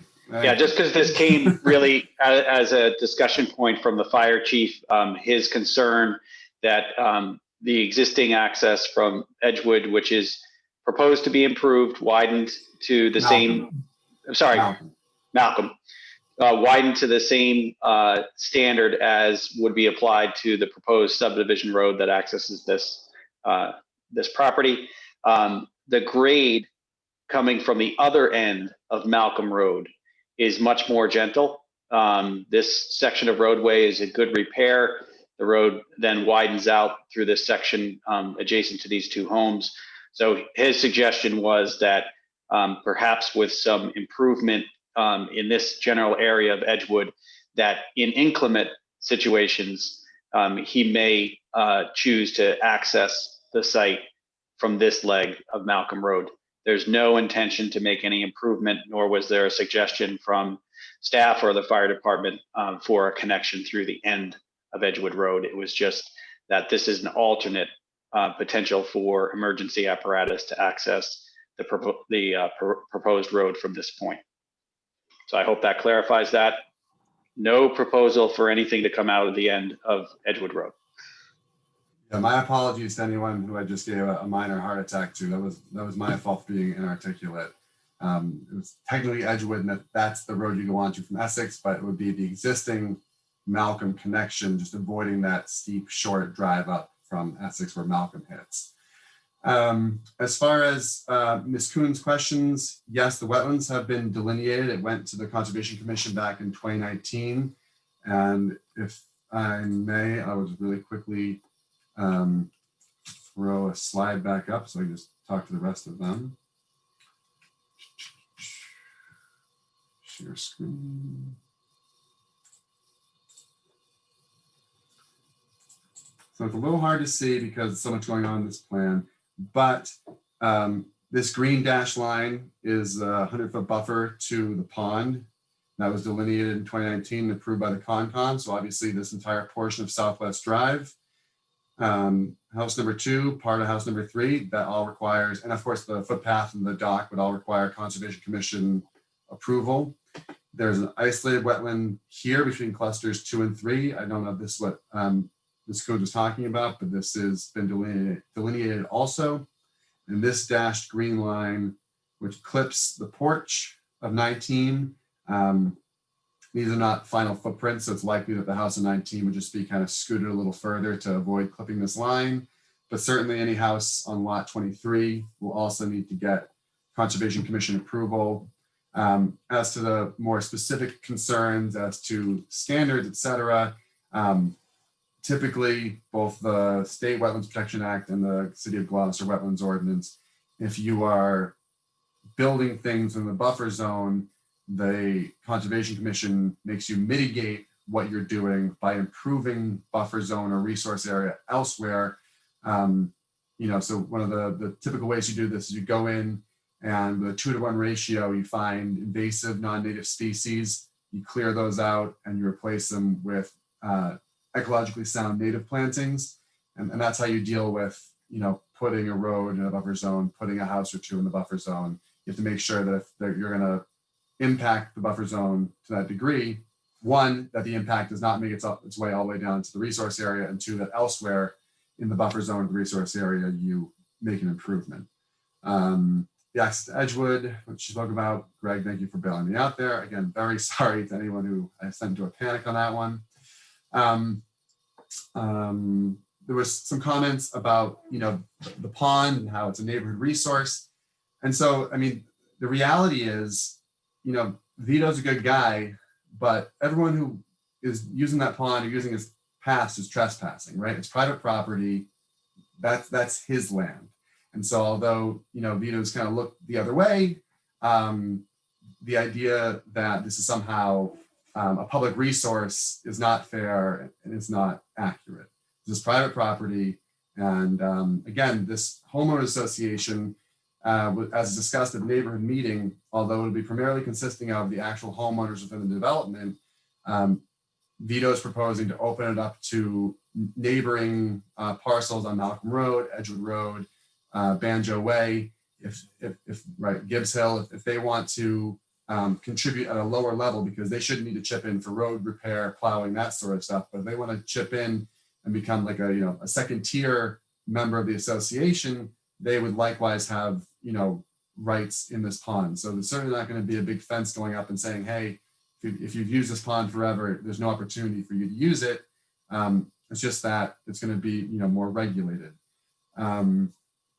As far as raising the water level, because this is a man-made pond, it was dug with very steep banks, and all of the calculations that we've provided are with the anticipation that this water level is brought back up. The pond, from a square footage standpoint, does not get much bigger when you raise it up, again, because these banks are very steep because it was artificially dug. And then, listen, you have to admit where you made a mistake. You're right. The easement that we have on record calls for 40 feet. So we're going to have to go record a new easement at 50 feet to make sure that it qualifies. So I appreciate that being pointed out. And as far as the it being a little too skinny, that's right here where the corner of this property exists. Let's see if I can zoom in. So I lost my laser, but oh darn. Anyway, so this little corner right here, the roadway is still 26 feet of pavement, still has proper drainage, still has a full sidewalk. It's just this little corner punches in, and all of a sudden from here to here is not a full 50-foot width. And that would be the waiver. That doesn't have anything to do with the easement. The easement is over this property and the ones closer to Essex Avenue. This corner, this is not Vito's property. This does not belong to Upper Banjo. And so we just have to get a waiver to get around this corner. But again, once the road is built, if this is approved, no one out there would notice that there was a deficiency. As far as survey issues go, obviously all of this work has been done several times over by registered land surveyors. We challenge any peer review, if they want to look at the calculations and the data that was shot to determine where property lines are, we are, welcome to that scrutiny. We are confident that the survey is correct, that the lot lines for this property and the abutting properties are accurate. And again, any concerns about traffic, the traffic report speaks for itself. She's right that there is, a narrow strip of land that is Malcolm Road right now, but that problem is being corrected as part of this. Malcolm Road, as connects to Essex Avenue, is going to look and feel a lot more passable. It's not going to be perfect. It's still going to be steep, but it's going to be wider and, better graded and better drained, so that coming in and out of Essex Avenue onto Malcolm is going to be a lot easier of a task for drivers. I think Mr. Giuffre had some concerns I've addressed, especially about the access. Again, my apologies. And then just briefly to Mr. McGurk's contention that he didn't really see a preservation of land. The real quick numbers are, this is a 30-acre project in total, including the pond, roughly, right? I think it's 29 point something.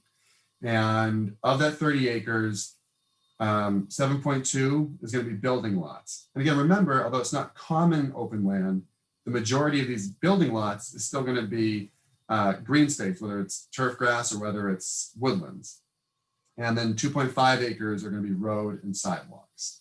So, of 30 acres of land, less than 10 is going to be developed. And of that 10, we're talking backyards and that sort of thing. It's not wall-to-wall pavement for a full 9 acres or so.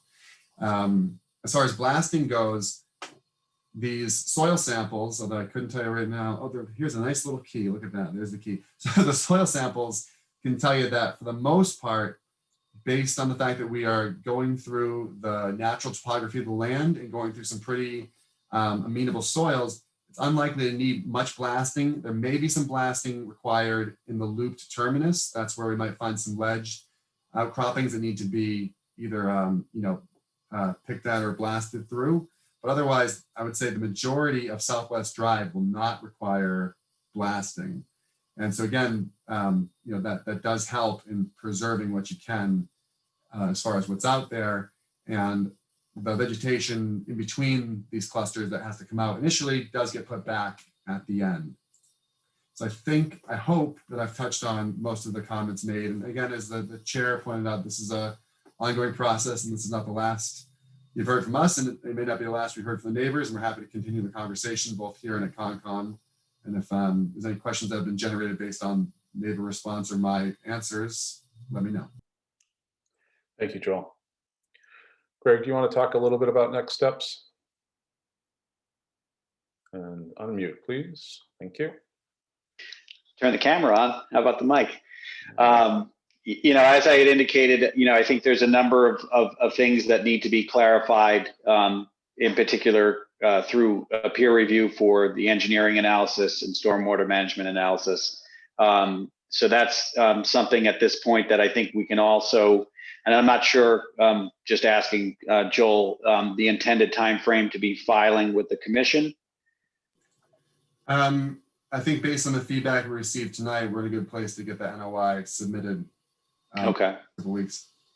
So I think what we'll intend to try to do is incorporate, the selection of a peer reviewer that can also report to the commission as well, because I think we have a series of standards here. It doesn't make sense to have two different engineers looking at the same project. So I'll coordinate that with the conservation agent as well. So I'd suggest from a timing perspective, it looks like the board has a meeting on the 20th, which is probably aggressive to really have made any progress in that regard. So the following meeting is June 3rd. That might be a good target for a continuance. In advance of that, we've been having some wonderful weather finally, and it might make sense for the board to schedule a site visit. And I would suggest that if some of the key locations, Joel, in the project, some of Centerline and perhaps some of the looping of the end of the proposed roadway could be staked in the field, for a site walk. Again, I think there is a footpath that will be able to, fairly comfortably walk on. And where the road diverges from that will be, I think, helpful for people to understand what the proposal is about. You envision that happening before the June 3rd meeting? I think it would make sense at this point. Yeah, that gives us several weeks, and we're not really restricted by daylight anymore. So if you want to choose a Thursday or however you want to in terms of time of day, but I would think that it might make sense. Joel, do you have an understanding of what it might take in terms of a time frame to have some of those elements staked? I think we can have it ready in 2 weeks. 2 weeks. Okay. So, so maybe target something the week of the 24th. okay. If that makes sense for folks. This is something we can coordinate and as it approaches over the next couple of weeks to find a time for everyone. Great. And I leave it to the applicant. These are typically strictly for the board to view the project, and it's up to you whether members of the public can attend. I just, everybody's got to respect whatever guidelines are in place in terms of distancing and that type of thing. And I would also mention, if you choose to have it be more of a public site walk, that we really try to refrain from commentary or questions other than pointing out elements of the project on the ground. So if folks do have questions or concerns, they can certainly make appointment, to come into our offices to review the plans, but also direct your questions to the board through correspondence. That's helpful. The planning board website has a place where all of the information for applications is kept by meeting date. And we will continue to perpetuate that as it appears on multiple agendas. And so if you do provide written comment, and I just did receive one comment just before I left the office, your comments will also be retained publicly in a folder under public comment in the folder for the proposal, so that you can be assured that it's being distributed not only to the board members, but anyone that wants to view them can see them. And just to amplify what the planning director referred on site visits, it's really for the benefit of the board members to see these elements staked in the field. Generally speaking, there is a quorum of the planning board on these site visits. During the last year and a half, we've divided things up to sort of be aware of the distancing issue, but I just want to reassure the public that there is absolutely no deliberation on these site visits, and it's really just to put eyes, on elements that are in the field. So just to clarify that, there is one person that does have their hand up, Greg. They're identifying themselves as DEP. If we want to recognize them, and just state your name and address for the record, please.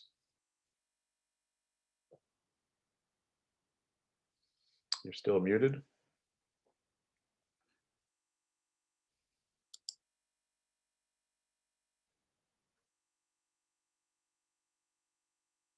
You might have left the building.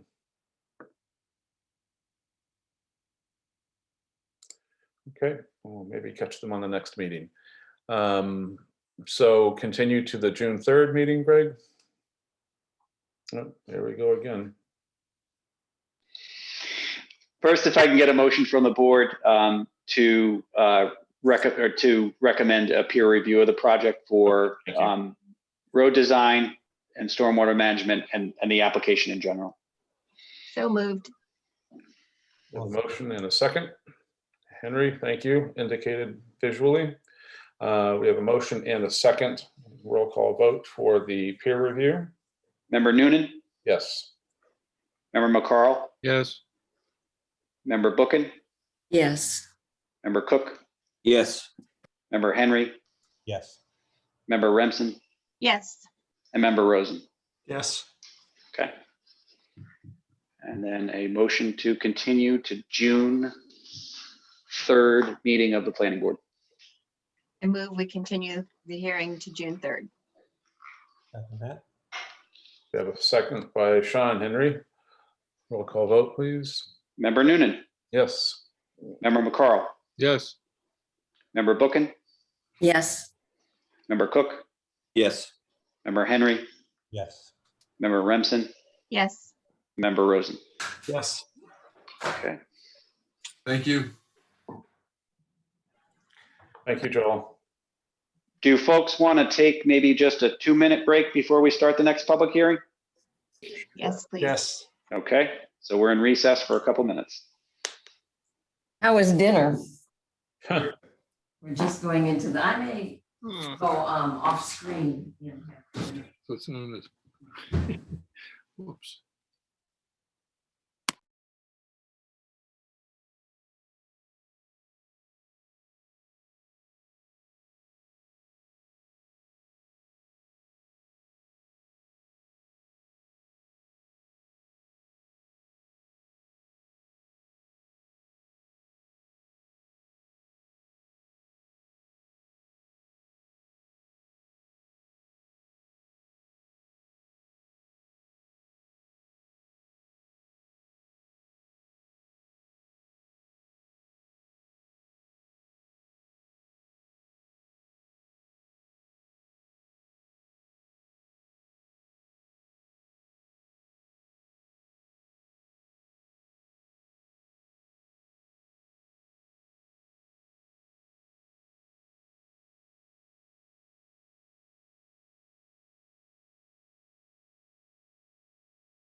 Are we all back?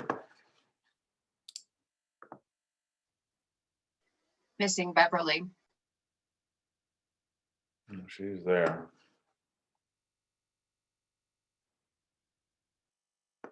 Just hiding.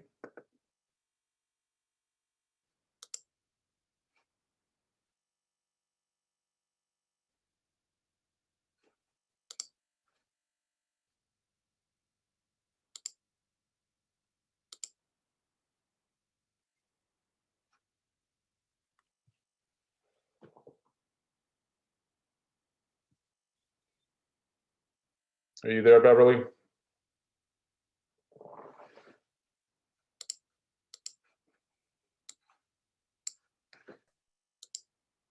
Hmm? Okay, we're just gonna come out of recess. Oh, I'm here. I've been here the whole time. Okay. So this is the good stuff. So under new public hearings pursuant to section 17 of chapter 53 of the Acts of 2020, in accordance with the provisions of Mass General Law 40A, section 5, and the Gloucester zoning ordinance, section 1.11, the Gloucester Planning Board will hold a remote public hearing relative to the following.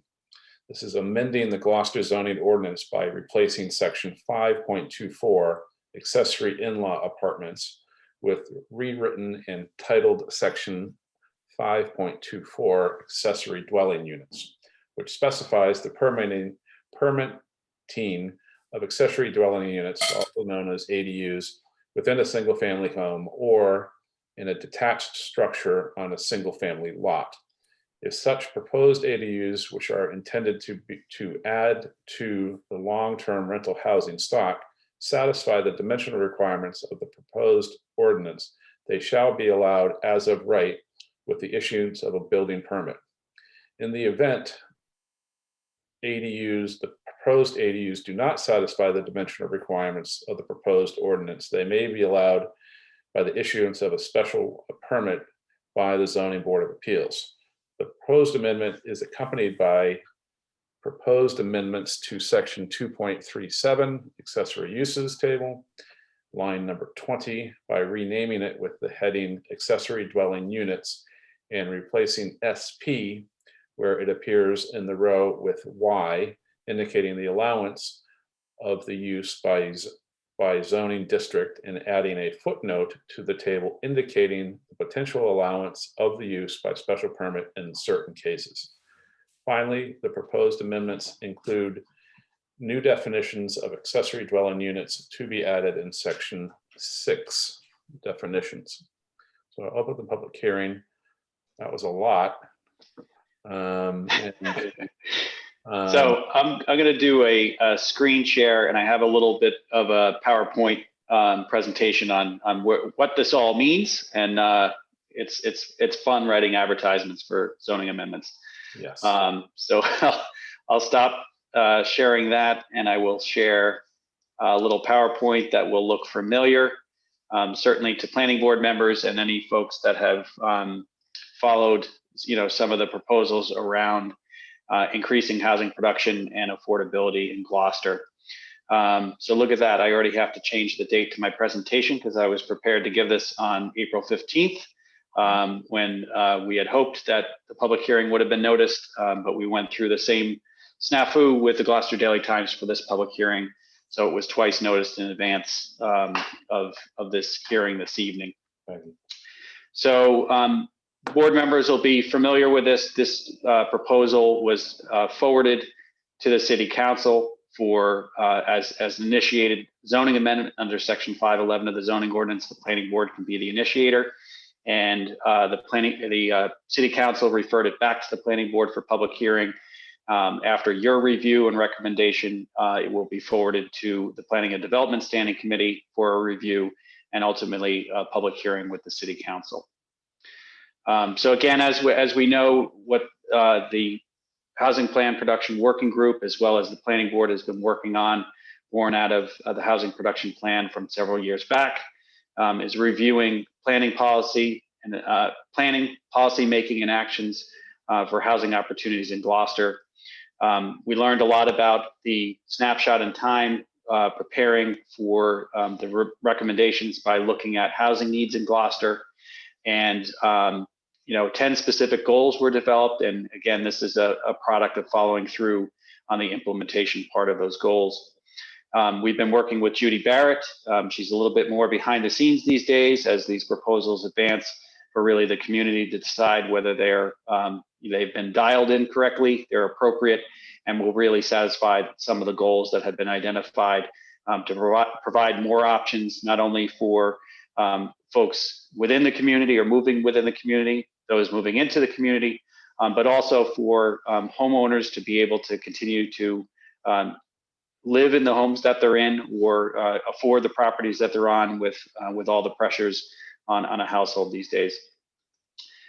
So again, I kind of reiterated a little bit of what we've learned. We know that we certainly have a demand for additional housing and of a number of different housing types. That effort, set forth these goals. We've already looked at our inclusionary ordinance, and we're starting to move in some of the proposals that will result in more production. The inclusionary, while very specifically trying to introduce more affordable housing in Gloucester, again, we're now looking at things that in appropriate locations can increase the housing stock, not only ownership, but also rental. A lot of this also specifically perhaps that can be helped by the ADU ordinance is that we know that our population is aging, although there's, and it'll be interesting to see how the 2020 census comes out, because it does look like we may have seen an increase in population. But even with that increase, we're still seeing an aging of the population in Gloucester. We may be faced over the next 10 to 15 to 20 years of more elderly folks living alone in homes. And so again, an ADU might be an option for allowing either an existing homeowner to move into a smaller unit and rent out a larger portion of a single family home, or just simply provide more income to a property by allowing for an unrestricted rental unit that would have to be rented for no less than 30 days. So this particular proposal, I think, kind of hits on several of the goals, again, creating opportunities to develop a diverse and affordable housing stock and to meet the needs of a changing demographic profile in the city. Again, this is a kind of a new option that we haven't really had a lot of opportunity, although we do have an existing accessory in-law apartment ordinance that does provide for creating a dwelling unit within a single family home, although it's restricted to a family member. So this would also potentially kind of off the bat provide additional opportunity for some of those that have already been permitted. It also identifies sites that are most appropriate to accommodate Gloucester needed growth in housing. Again, we're kind of working within the existing housing stock. This would be introduced as an accessory use. So it should not be a great intensity of increase in usage of a property. Again, right now, somebody could apply for family members. This is to provide for an opportunity that's a little bit more liberal in its potential use.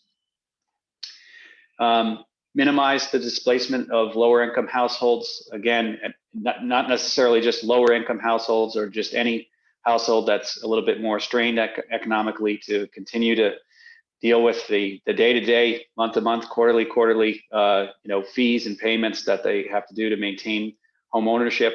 Again, potentially providing a revenue source to help defray some of that cost.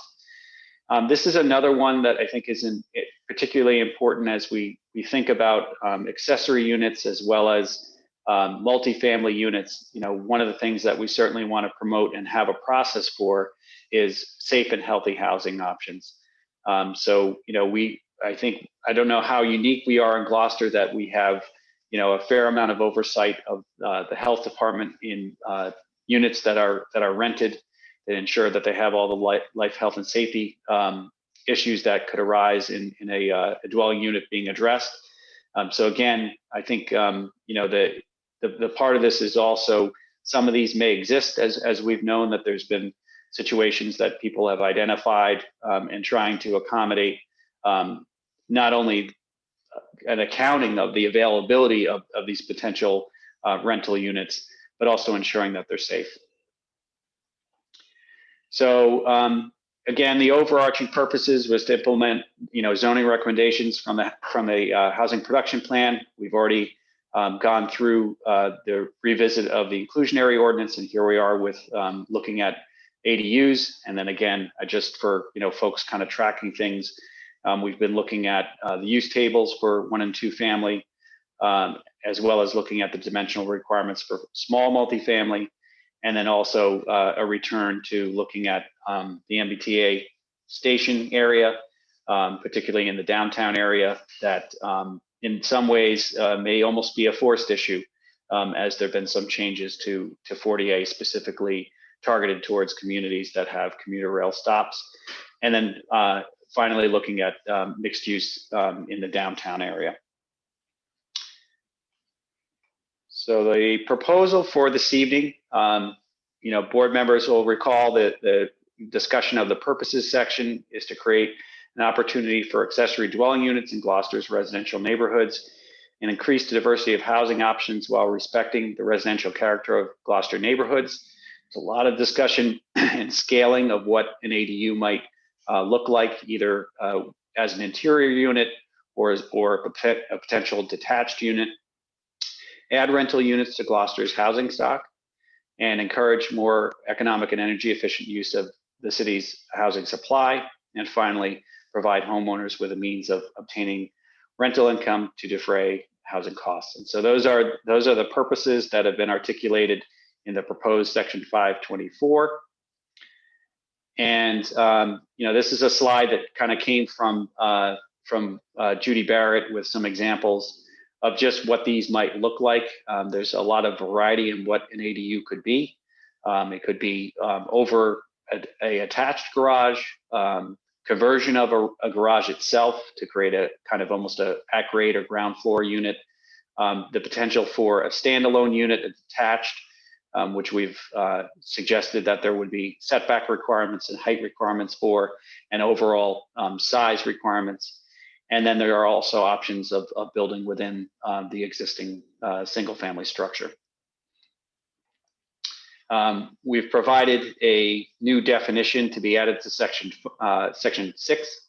An accessory dwelling unit, a separate dwelling unit located inside of a detached single family dwelling, an interior ADU, or in a detached building located on the same lot as a detached single family dwelling, a detached ADU, and an accessory and subordinate use to the principal dwelling and held in the same ownership as the principal dwelling. And I think that's an important one as well, that these are not intended to be something that could be subdivided or condominiumized.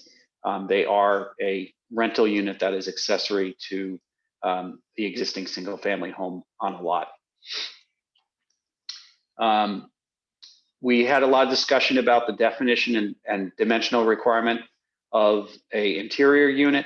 Ultimately, it was decided in the current draft is a definition that's consistent with the state's definition.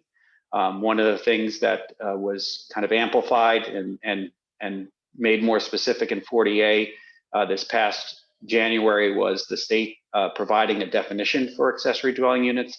And now this is consistent with that for an interior unit, and that's an accessory dwelling unit shall be a maximum of 50% of the habitable floor area of a single family dwelling, or 900 square feet, whichever is less. So there's a specific size limitation that is scaled with the size of the structure on the lot. In that calculation, garages, unfinished attics and basements, common entries, porches and decks shall not be included in the floor area calculations of the principal dwelling. And once an ADU has been added to a single family dwelling or lot, the ADU shall not be enlarged beyond the size limit set by this section.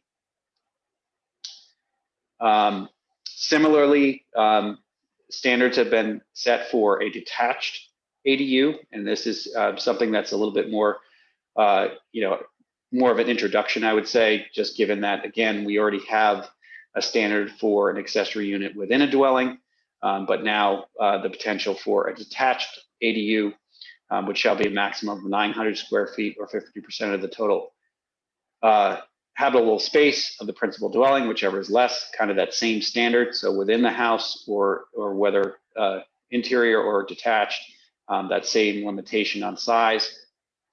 Alterations to an existing accessory structure or the creation of a new accessory structure for a detached ADU are permitted, provided they are in keeping with the architectural integrity of the existing principal dwelling on the lot and the residential character of the neighborhood. The exterior finish material should be the same or visually compatible in type, size, and placement as the exterior finish material of the principal dwelling unit on the site. So there are some design standards. They are fairly limited. Hopefully that's not too onerous, but that's predominantly what somebody would have to comply with. New construction of a detached ADU, the building shall comply with the district's minimum setback requirements for accessory structures. The maximum height of the building shall be 20 feet if the structure meets normal accessory building setbacks, or 24 if the structure meets the normal principal dwelling setbacks. And then finally, there was kind of a catch-all understanding that in the built environment, there's already a number of structures that may be well suited to be converted to an ADU. And in the case where those structures don't satisfy the setback requirements or the height or size requirements, the Zoning Board of Appeals may grant a special permit for an ADU that does not meet the above requirements in section 24 above, provided the board finds that the proposed ADU meets the purposes of this section 524 and will not have a detrimental impact on the neighborhood. So that's just a summary of 524 itself. And then just to give you a sense of what the use table changes would look like. Again, we currently have an accessory in-law apartments line item in accessory uses, which says see section 524 where it exists. And it's currently allowed by special permit in all of the residential districts. And the proposal is to allow them as of right in those districts, and then also have a special permit process if they cannot comply with the dimensional requirements in section 524. Would continue to be prohibited in all of the business or mixed use districts that occur in the use table. So I thought I'd close before we have discussion and public comment. I know there's probably a lot of folks that may want to comment on this. I received one comment about how we should really be focusing on detached ADUs and not so much interior, and how is that different from the allowance of a two-family as of right? And again, there's use implications of a conversion to a two-family. There are certainly financing and mortgage implications of having a two-family versus the potential for an accessory. Again, both being allowed as of right kind of frees folks to have that option. But I think the other thing that this also potentially does is it kind of liberalizes what's already been permitted as a in-law apartment. So that would now then fall under this. We would have a process of kind of rectifying and ensuring that those units that have been established are kind of accounted for, and would then be allowed to be rented on a more liberal basis to anyone, provided that, again, the restriction would be more than 30 days. So this is just an example, just to give people a sense of, what does this mean? What does it look like in the built environment? Address unknown, but this structure has an in-law apartment in it, and I don't think would really know from the street. This is just an example of recent permitting of an existing structure, single-family home. These are actually the design drawings. The proposal was to add a in-law apartment above a garage, second floor of an existing single-family home with an access from the rear, and then what that looks like in the built environment. So I think, again, this is something that we're proposing that can be pretty readily accommodated in terms of creating an additional unit.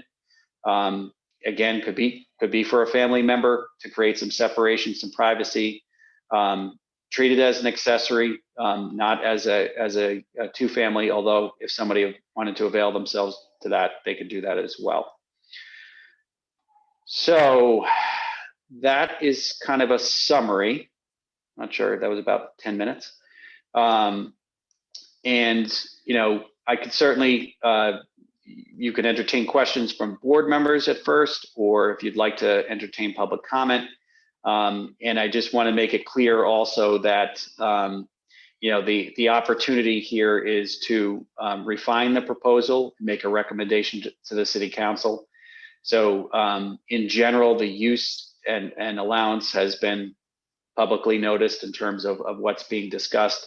But the, you know, the nuances and the fine points of how that gets articulated in an ordinance is certainly what is the subject and opportunity for the public hearing. I think I'd like to take questions from the board members first. I mean, we've been working on this for some time, and I think we almost could recite it verbatim without a piece of paper in front of us. But as we are in the public hearing setting, I'd just like to get anybody else's points in first, and then we can open it up to attendees.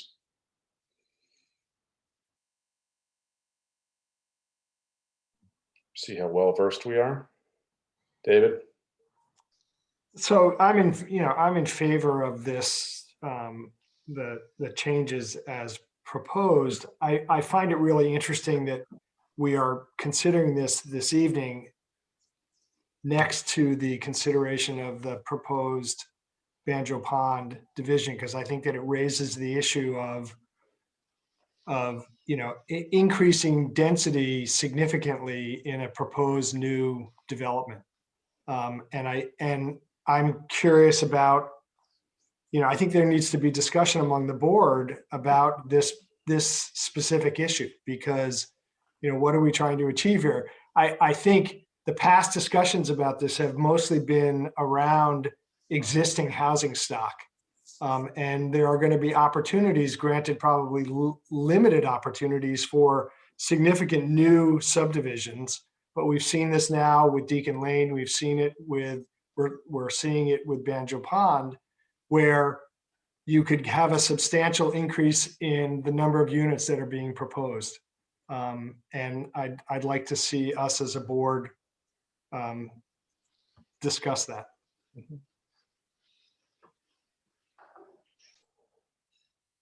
So I think, you know, I mean, you know, certainly on the Banjo Pond issue, I mean, again, we're talking about, you know, it's constantly being referred to as a single family house, right? So if the developer, owner, applicant would accept a deed restriction to that effect, that's a simple solution, in my opinion. I actually would add something. I think, and I'm going to try to park the names of developments to defer that to another meeting. But I think it brings up an important issue and a way to potentially think about this. And that is the difference between a subdivision and a cluster development. And they have two very different ways in which their density is being calculated.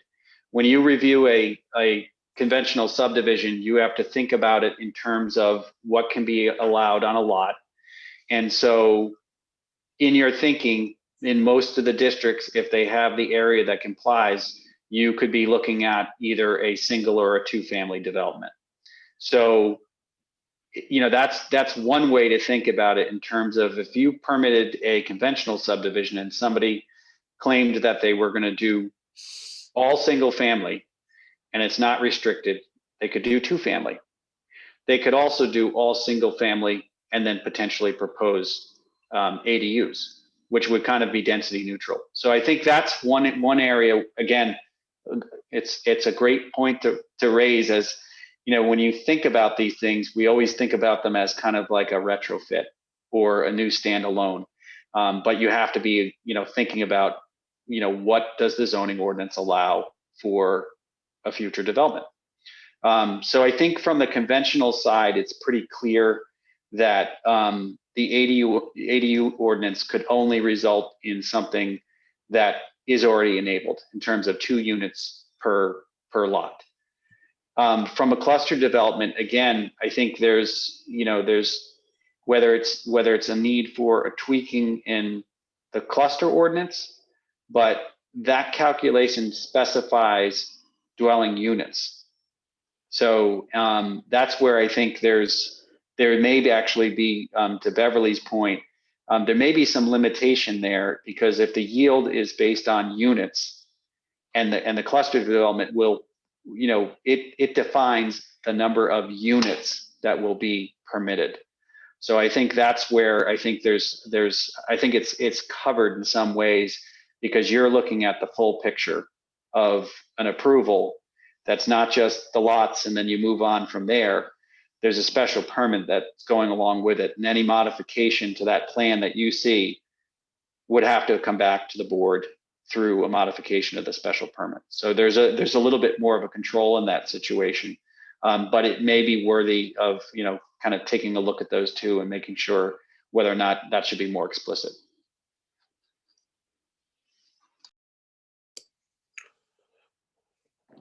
So we could certainly dwell on that a little bit further. I don't know if that clarifies it for you, David.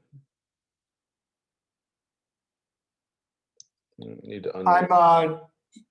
I'm not even clear myself what I think the right answer is on it. I just think that it's important for us as a board to kind of grapple with it and say, this is the way that we're looking at it. I think Greg's point is a really good point.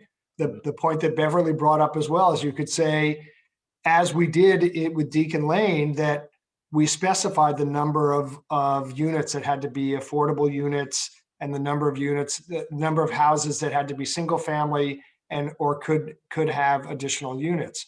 I think in this particular case with Banjo Pond, that, if it's units that we're talking about and we're going to approve a specific number of units, fine. If we're going to allow a certain percentage of those units to also have an ADU, I think that's fine. I think we just need to be clear about it. I think to Greg's point that there is language and structure, in that permitting process that catches those types of things. Right. So. Okay, thanks. Yeah. Any other comments from board members? Mr. Henry, Sean. To address David's point a little further, I think it's important to keep the two issues separated, because I think that the ADU ordinance was crafted with the knowledge and the recognition that not every household within our community is going to automatically build an ADU. Number one, they don't all qualify. Number two, they don't all want to. I think that would be a similar situation with whatever new development happens out there, that even if we don't put in some additional restriction on that potential cluster development, I don't think we would see 26 ADUs going out there just because ADUs are allowed, because I think ADUs are going to be a personal choice to a large degree of the homeowner, and also restricted by all the other conditions that are within the ADU ordinance in terms of et cetera, meaning a lot of, without doing the math on the cluster development, I think probably a lot of those, given setback restrictions, et cetera, would have to be special permits through the ZBA to come up with the ADUs and a development like that. But anyway, my main point is, I think they're two separate issues, and I don't think we should get too far afield in our discussion about the ADU ordinance based on concerns about what might happen with future developments, whether they're subdivisions, conventional subdivisions, or cluster developments. Thank you, Sean. Any other comments? Doug has been quiet tonight. Okay, hearing none. I'd like to open the floor to the attendees. Again, you can raise your hand electronically. If your name is not identified, I'd ask you to state your name, full name and address for the record. We are starting our third hour of this meeting, so I'd like you to stick to the 3-minute rule if that's possible. So if anybody, we have an attendee with a hand up. It's Amanda. Go ahead, Brian. Floor is yours, Amanda. Hey there, my name is Amanda Chincola, 249 Magnolia Avenue. So I wanted to speak in favor of the amended ordinance that would allow ADUs by right.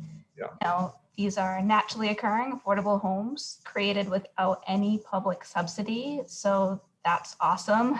I want to advocate for the ordinance to be as flexible as possible. So removing the family tenant restriction is so critical. I also want you to consider removing the owner occupancy requirement. If there's one big takeaway I have from the Pioneer Institute's white paper on ADUs written by Amy Dane, it is that the more restrictions you place on this kind of ordinance, the more difficult it becomes for homeowners to create the units. These are homeowners, not developers, and we desperately need the housing. And I really hope that cluster developments allow ADUs because it's gentle density that offers opportunities for really small households to continue to live in Gloucester. And just keep in mind that we need homes, whether they're carved out of a new subdivision or an existing 100-year-old home downtown. Either way, it's a benefit to Gloucester. I'm not going to repeat all the benefits that have been stated. I just wanted to share really quickly some experiences I've had living in ADUs. So just for background, I grew up in Gloucester and then I moved to California for school. But like most people who grew up here, I came back because Gloucester has a way of pulling us back. And I wanted to buy a home, but I couldn't afford it. So I lived in my Nana's basement. It wasn't that cool being 30 years old and living in my Nana's basement, but that gave me the opportunity to save up and buy my first home. And I just feel so fortunate to have the privilege of a family member with a unit that was able to help me. But a lot of people don't have that privilege. And so anyway, I saved up, I bought a tiny little home on Magnolia Avenue, and I would have never had that opportunity without an ADU. And then a few years later, I was fortunate enough to sell my tiny little home on Magnolia Avenue and had the opportunity to build a new home right here in Gloucester on Magnolia Avenue. So I keep going circle back. And during that permitting construction process, I needed someplace to live. And I ended up renting the primary portion of a single family home that had an ADU in the basement. So I was able to stay in Gloucester. And I wasn't the owner. The people who lived underneath me in the basement were not the owner. I don't think that we were a detriment to the neighborhood. I think, maybe I'm biased, but I think we were assets to the neighborhood.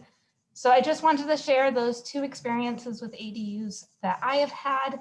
And again, just hope that you look at flexibility with this ordinance. So thank you so much for the opportunity to speak. Thank you, Amanda. I'd like to recognize Ruth Pino. Hello, everyone. Ruth Pino from 82 Wheeler Street in Gloucester. Oh. I think I just knocked her out. You just. Hi, is that good? Yes, I'm sorry, Ruth. It's okay. What Greg described earlier was my personal life in my Lanesville house. And I don't want to get into all that detail, but because the 3 minutes. I want to just refer to David's concern about subdivisions. So we have housing that's existed since the 1700s, 1800s, 1900s. And when they were created, no one said you can't add any more to it. And so the example of either of the developments that David mentioned, if someone's 40 years old and has 1.5 kids and buys that at 40 years old, then 10 years later needs to find or create a space for their elderly parent or their college-age kids. Or someday the 40-year-old is 80 and they create an ADU for themselves, and someone else comes into the house and actually might give them enough rent so they can stay in their home. I love it. I love it that this is even on the table. I love it that you have, although the prior speaker didn't think so, I like it that there's an owner occupant element to this. I like it a whole lot that you're saying you cannot condo them because it defeats the purpose. I want everyone to remember the mission for accessory units. The mission of the accessory units is to help people who need a little income be able to stay in their homes, be able to get started like the former speaker just all talked about. I don't want it to be a hardship. I'm really worried about a lot of the restrictions that I see as a layperson will create too much hardship for people to even try to do this and have to go to the ZBA way too much. So one of the ZBA examples, I sent this in a note to Greg yesterday, was that because of the work I do, I see so many non-conforming properties. Gloucester is probably, I don't know, I don't want to say a percentage, a lot of non-conforming properties in terms of lot size, front setbacks, not necessarily side setbacks, but the front setbacks. So say you had someone apply for an ADU who has the size lot that would accommodate a detached, but now they're forced to go to the ZBA because the house doesn't meet the front yard setback. I just think that creates a hardship for those people, and the expense of doing that. I just, somehow there has to be a way to get around that. I want you to just always remember the big picture. Let me see. And design. So the thing I worry about, too many specifics about this, the design. So if you think about a mansard roof house in Gloucester, and there are a fair amount of them, if someone wants to build a detached unit, they shouldn't have to build a mansard roof. I can understand where you might say similar siding and the requirements around windows and things like that. But there are some design elements of Gloucester's real estate and architecture that would be expensive to recreate. So I'm delighted that this is even on the table. I don't want my comments to be sounding negative whatsoever. It's the story of my personal life. My husband and I could not have bought our first house without that apartment in it. And that apartment was created by an elderly woman 50 years before, so she could stay in that property where she was born. So it's a great example of what the mission of an ADU is.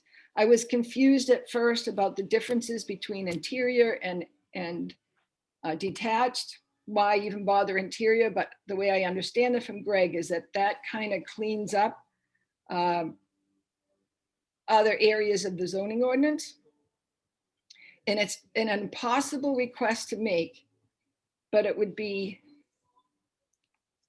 great if the planning board looked at the big picture of the Gloucester zoning ordinance when these kinds of changes come up, and specifically about the zoning board of appeals. So that's all my points for tonight. And I hope that the comments that you hear tonight are all positive and that you'll take them into consideration. Thank you, Ruth. I'd like to recognize Sonny Robinson next, please.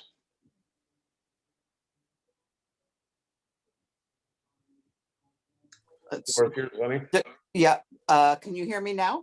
Yes, ma'am. Okay, good. So Sonny Robinson, 20 Harvard Street. Very brief summary comments. Like the speaker before me, I am delighted to see these proposals moving forward. I think they give great opportunity to better utilize some of our older, larger, not fully utilized housing stock. They create multiple opportunities for people to stay in their home. I think it is particularly important that we are moving with ADUs beyond the requirement that it be a family member in the traditional mother-in-law apartment kind of structure. I think that really, really opens all kinds of possibilities for people. The one thing that I would add is, as with the changes in the inclusionary zoning, I urge you to create a mechanism to monitor the outcome in 3 years, in 5 years, in 10 years. How many additional housing units have we created through the ADU mechanism and through the changes in the inclusionary zoning? So I favor this proposal. I hope it will move forward, and I hope it brings us good results. Thank you for your listening. Thank you, Sunny. I'd like to recognize Michelle Harrison, please.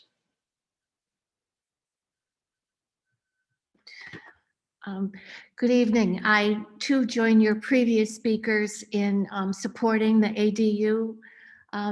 When I was in the heyday of my land use practice, I often asked my developer clients to please don't just build all big houses. We should have some smaller houses in this cluster or this subdivision, because not everybody, especially as you get older, wants to live in 2,800 square feet. So this is a way, I believe, to address some of that, so that there can be a smaller unit on, the detached smaller units. I support its being one of the units being owner occupied. I think you've got more control that way. I support not being allowed to condominiumize it, because then you're moving out of the rental into home ownership again.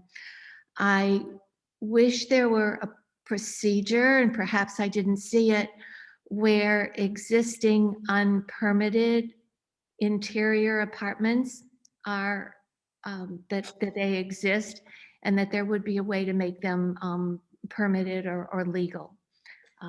There are lots of, I'm sure as Ruth notes, lots of two families that are not in our system, have not been permitted. I also support the restriction on enlarging the ADU. I think that's great, so it doesn't get out of hand, with the size. And finally, I would suggest one modification in that there's a 4-foot buffer required along the driveway, and that might be really hard if we're in a kind of a more dense neighborhood. And we do have a screening process or a screening requirement in our zoning ordinance, where instead of a 4-foot landscaped area, you can have a wall or a fence. And I would certainly support that, because lots of places are not going to have that additional side yard.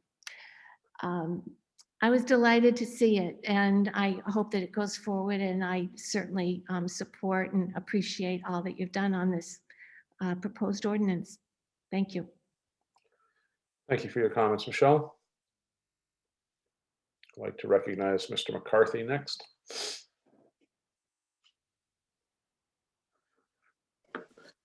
Hello, can you hear me?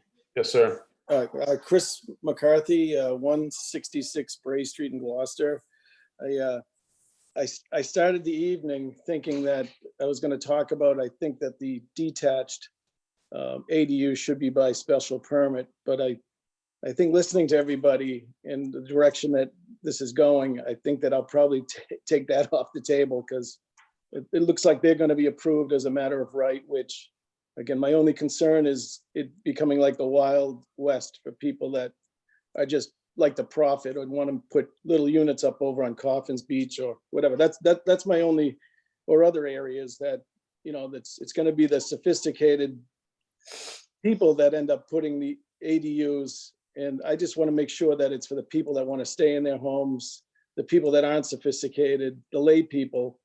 And I think trying to go through the proposal, I think just making that a little bit easier to read, I think would be helpful.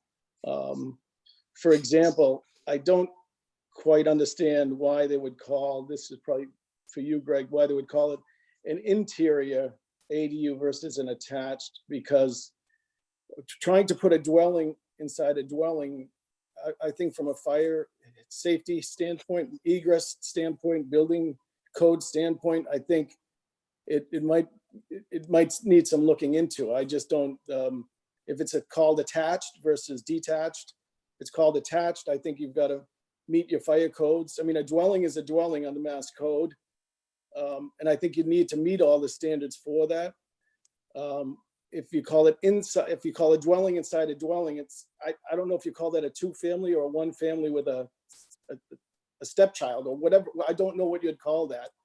A lot of other communities refer to it, a little bit differently. The reason why I said special permit is because 70% of other towns, and at least the Smart Growth website, 70% were by special permit for any kind of ADU. That's why I felt, again, that the ADUs for detached units should be by some type of a special permit. But again, I think there's just some cleaning up. I like what Michelle said about screening versus a distance, and also driveways. I think I think that it should be, if you've got a grass with a sort of like a Vermont road for a parking spot, you don't want to hot top it similar to the rest of the driveway. I think there's a few little things in the proposed ordinance, I think that could be cleaned up. But I think trying to make it simple and easy to read, detached versus attached, and then a specific definition for what an ADU is as a whole, either or. And I think I submitted something that gave one of the definitions from, I'm not sure if it was from the state's Pioneer Institute. I think they might have had a definition of specifically what an ADU is standing by itself, whether detached, attached, or interior or exterior. So I just think you're probably going to approve the detached. So I think just trying to clean up some of the wording in there. If I can help, let me know. Otherwise, let it go through the way it is. I think I'm just giving my opinion on what I think. That's all. Thank you. Thanks, Chris. Yep.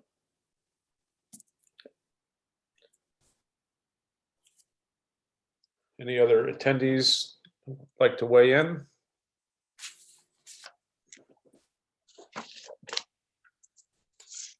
So I see that Cindy has raised her hand. If you don't mind recognizing her, and if you mind stating your name and address, your full name and address for the record, Cindy. Okay, so my name is Cindy Williams and I live at 156 Magnolia Ave. And Greg will attest that I've been running in place waiting for this to happen. Because when I used to work at the library, I had a tiny house event. And I have to say, at the time, it was about ones that are on wheels, which didn't get approved by Massachusetts, except by special permit. But the people that came were exactly that. They were young people who wanted to stay in Gloucester and couldn't afford to buy anything here. They were people looking to retire, but made too much money to qualify for low housing, but didn't make enough to really be able to afford the rents.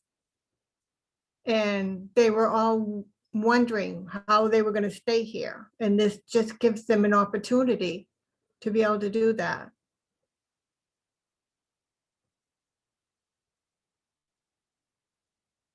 And that's all I have to say. I'm so excited. That's terrific. We never hear that at meetings like this. People excited about zoning. It's like a breakthrough. Oh. Anybody else like to make a comment this evening? So we're entering our second half of our third hour. Seeing none. Greg, do you have any comments? Well, I appreciate, and you also had, Chris had submitted his comments in writing, so they were in the board's folder. I do want to make sure that there's nothing that's going to be kind of a, any kind of conflict of interpretation with building code. So that's something I can certainly kind of close the loop with Bill Sanborn and Jim Butler in terms of just the So it's clear to me in terms of what an interior ADU is, but I just want to make sure that there's nothing code wise. And to some of the other comments, again, I think there's been a fair amount of board discussion. As I had mentioned, vicariously living or working in the same building as the staff for the zoning board, there's often been concern about detached dwelling units. And so, that's something I know the board has discussed and should reiterate in either the allowance by special permit or the allowance by as of right. I think, some of the discussion and compromise around that has been around the setback requirements, the height requirements. But that's just, I'm just listening, kind of going through the comments that we've heard in terms of whether or not there's potentially too much design standard and what to do in situations where, for instance, the buffering can't be provided.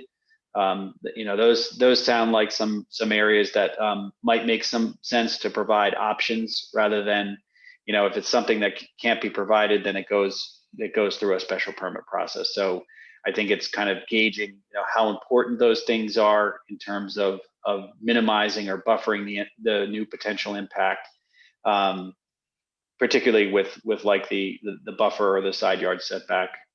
What else could be provided? But the overarching, is this something that's going to be allowed as of right? Is a one for you to make your recommendation to the council. And then, to some degree, some of the questions around design standards. So next steps here, Greg? It's really for the board to decide, what you'd like to think about some more in terms of, what you've heard. If you have any suggested modifications or amendments, revisions to the ordinance as it's drafted, and I could certainly, provide clarification on the particular issues about whether there's any definitional conflicts. To one comment to the point about, if there is a unit if this is adopted and there is an interior unit, an interior ADU that's out there, somebody could file for a building permit and legitimize that unit. What would come with that is, perhaps necessary code modifications. And that's kind of the give and take here of, at the end of the day, the most important thing is people are living in safe living conditions. So, that's what the hope would be also, is, and I think there's a potential benefit there, from potential, future, from a future financing perspective. If it's permitted as an accessory unit, it can be demonstrated that it's a potential income property when somebody goes to finance a property. So I think, the give and take is you may have to do some code upgrades, to comply with just building code standard, and also to get a certificate of rental dwelling from the health department. But there's the benefit of being able to identify it as an income producing unit. So unless there's other, go ahead, Jane. I was just going to say that I think, Greg, to paraphrase what you said, is that we can either send it on tonight, we could vote as is and send it on tonight, or we can take some time to think about the comments that have been made and see if we want to make any more tweaks at the next meeting. Yeah, you have the flexibilities in your court. You're under no time frame. We've opened the public hearing within 65 days, and it's up to the board's determination when they're ready to make a recommendation and potentially modify it. Henry. I think you can talk this thing to death. And I really am, getting tired of it because we need to move on with it. And I think we ought to just move on with it. You've heard basically the approval by the committee that we had lovely, wonderful committee input on this whole thing. We had professional input on this thing. I cannot see why we need to continue to talk something to death. So I am moving that we pass this one on down the line and get on with it. It's time that we stop talking it to death. That's my motion. Thank you, Mr. Chairman. I second it. So we have a motion and a second. Any more discussion? Yeah. Go ahead, Jane. You You're regret voting bringing no. me on the board, don't you, Henry? What's that? I said, now you regret bringing me onto the board. No, yeah. I, No, I mean, you ask a lot of questions. I think most of the time that's very, very constructive, right? It's just that there's certain things that we need to move on with. And this one we've been going over for a long time. We've got a lot of input on it. And I just don't see where it makes a lot of sense for us to continue the discussion again. Let's move on with it. The motion's before us. I call a question, Mr. Chairman. this is the discussion on the motion. Discussion on the motion. Yeah, so Yeah, I actually feel that it is worth just letting the public input percolate and seeing if we want to make any more tweaks. On the other hand, I might not be able to attend the next meeting, so I don't know for what that's worth. Yeah. Okay, thank you, Jane. Sean? Not to be quite as blunt as Hank, but I think in terms of the considerations brought forward tonight, I think with respect to Chris's concern, I think he started out saying it should be as easy as possible for normal people to do this. And I think a special permit requirement for an exterior ADU versus interior ADU is another big hurdle for normal people, regular people who don't want to go through this, what can be a horrendous process to make your way through ZBA process. I think with regard to Ruth's concerns about the architectural, the limited architectural design considerations we have in here, I think, again, not being an architectural design expert, I would not hold somebody living in a mansard roofed house to build a mansard roof ADU. And I don't think any reasonable person would. Trying to think of what other concerns were expressed. Anyway, my thought is that similar to Hank's, we've been considering this for a long time. I think it's in the interest of the city and our citizens to put this out there, get it activated, see what happens.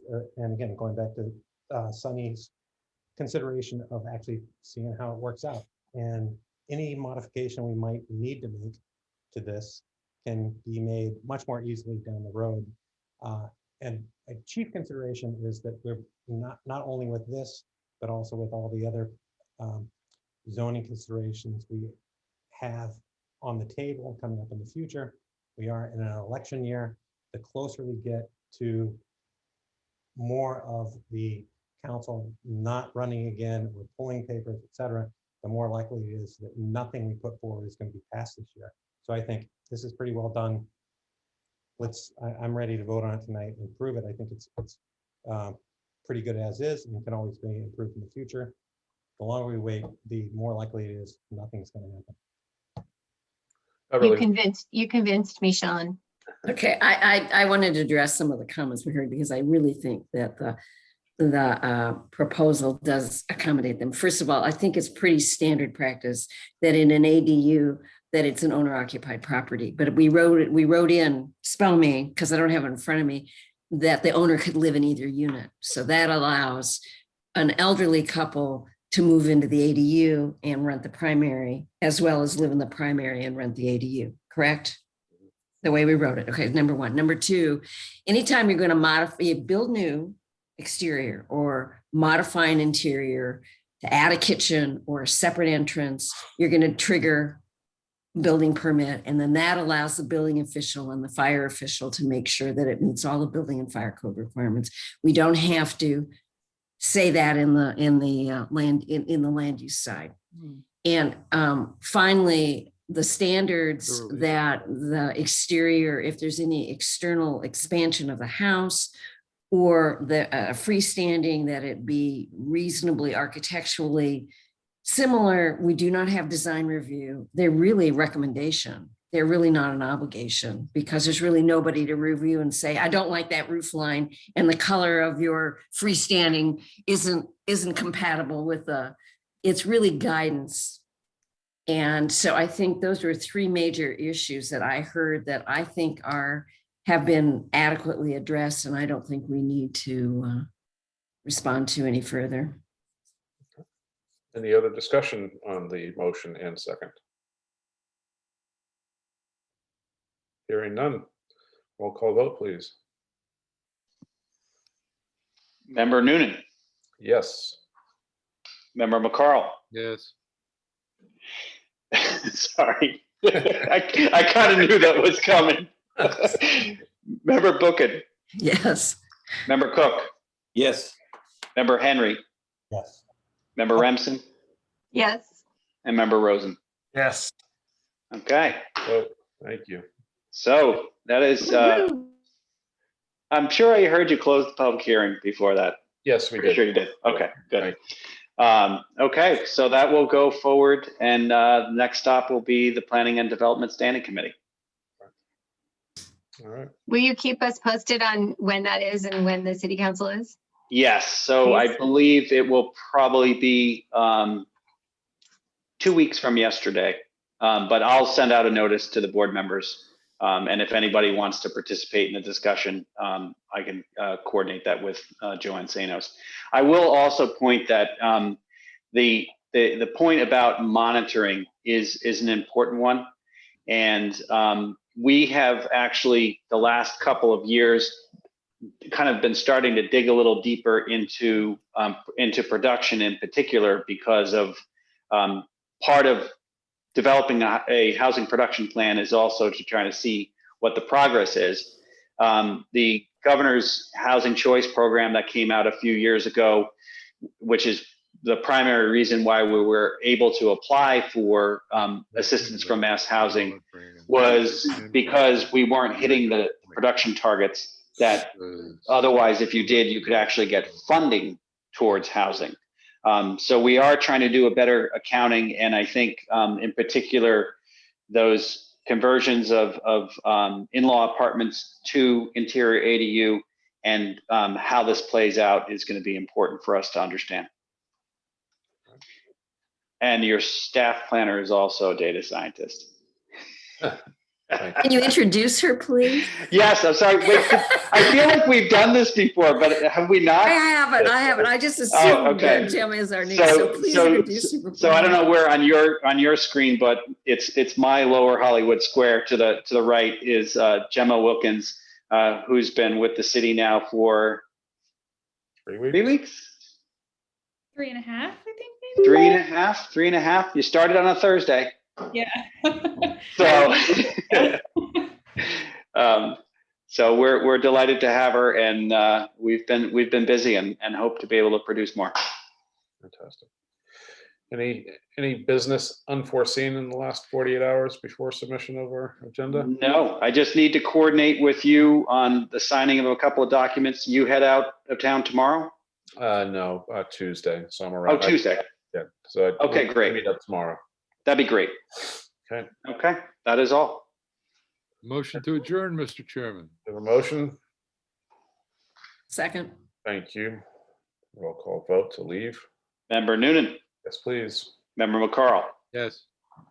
Member Bookin. Yes. Member Cook. Yes. Member Henry. Can I vote no, just to annoy Hank? Yes.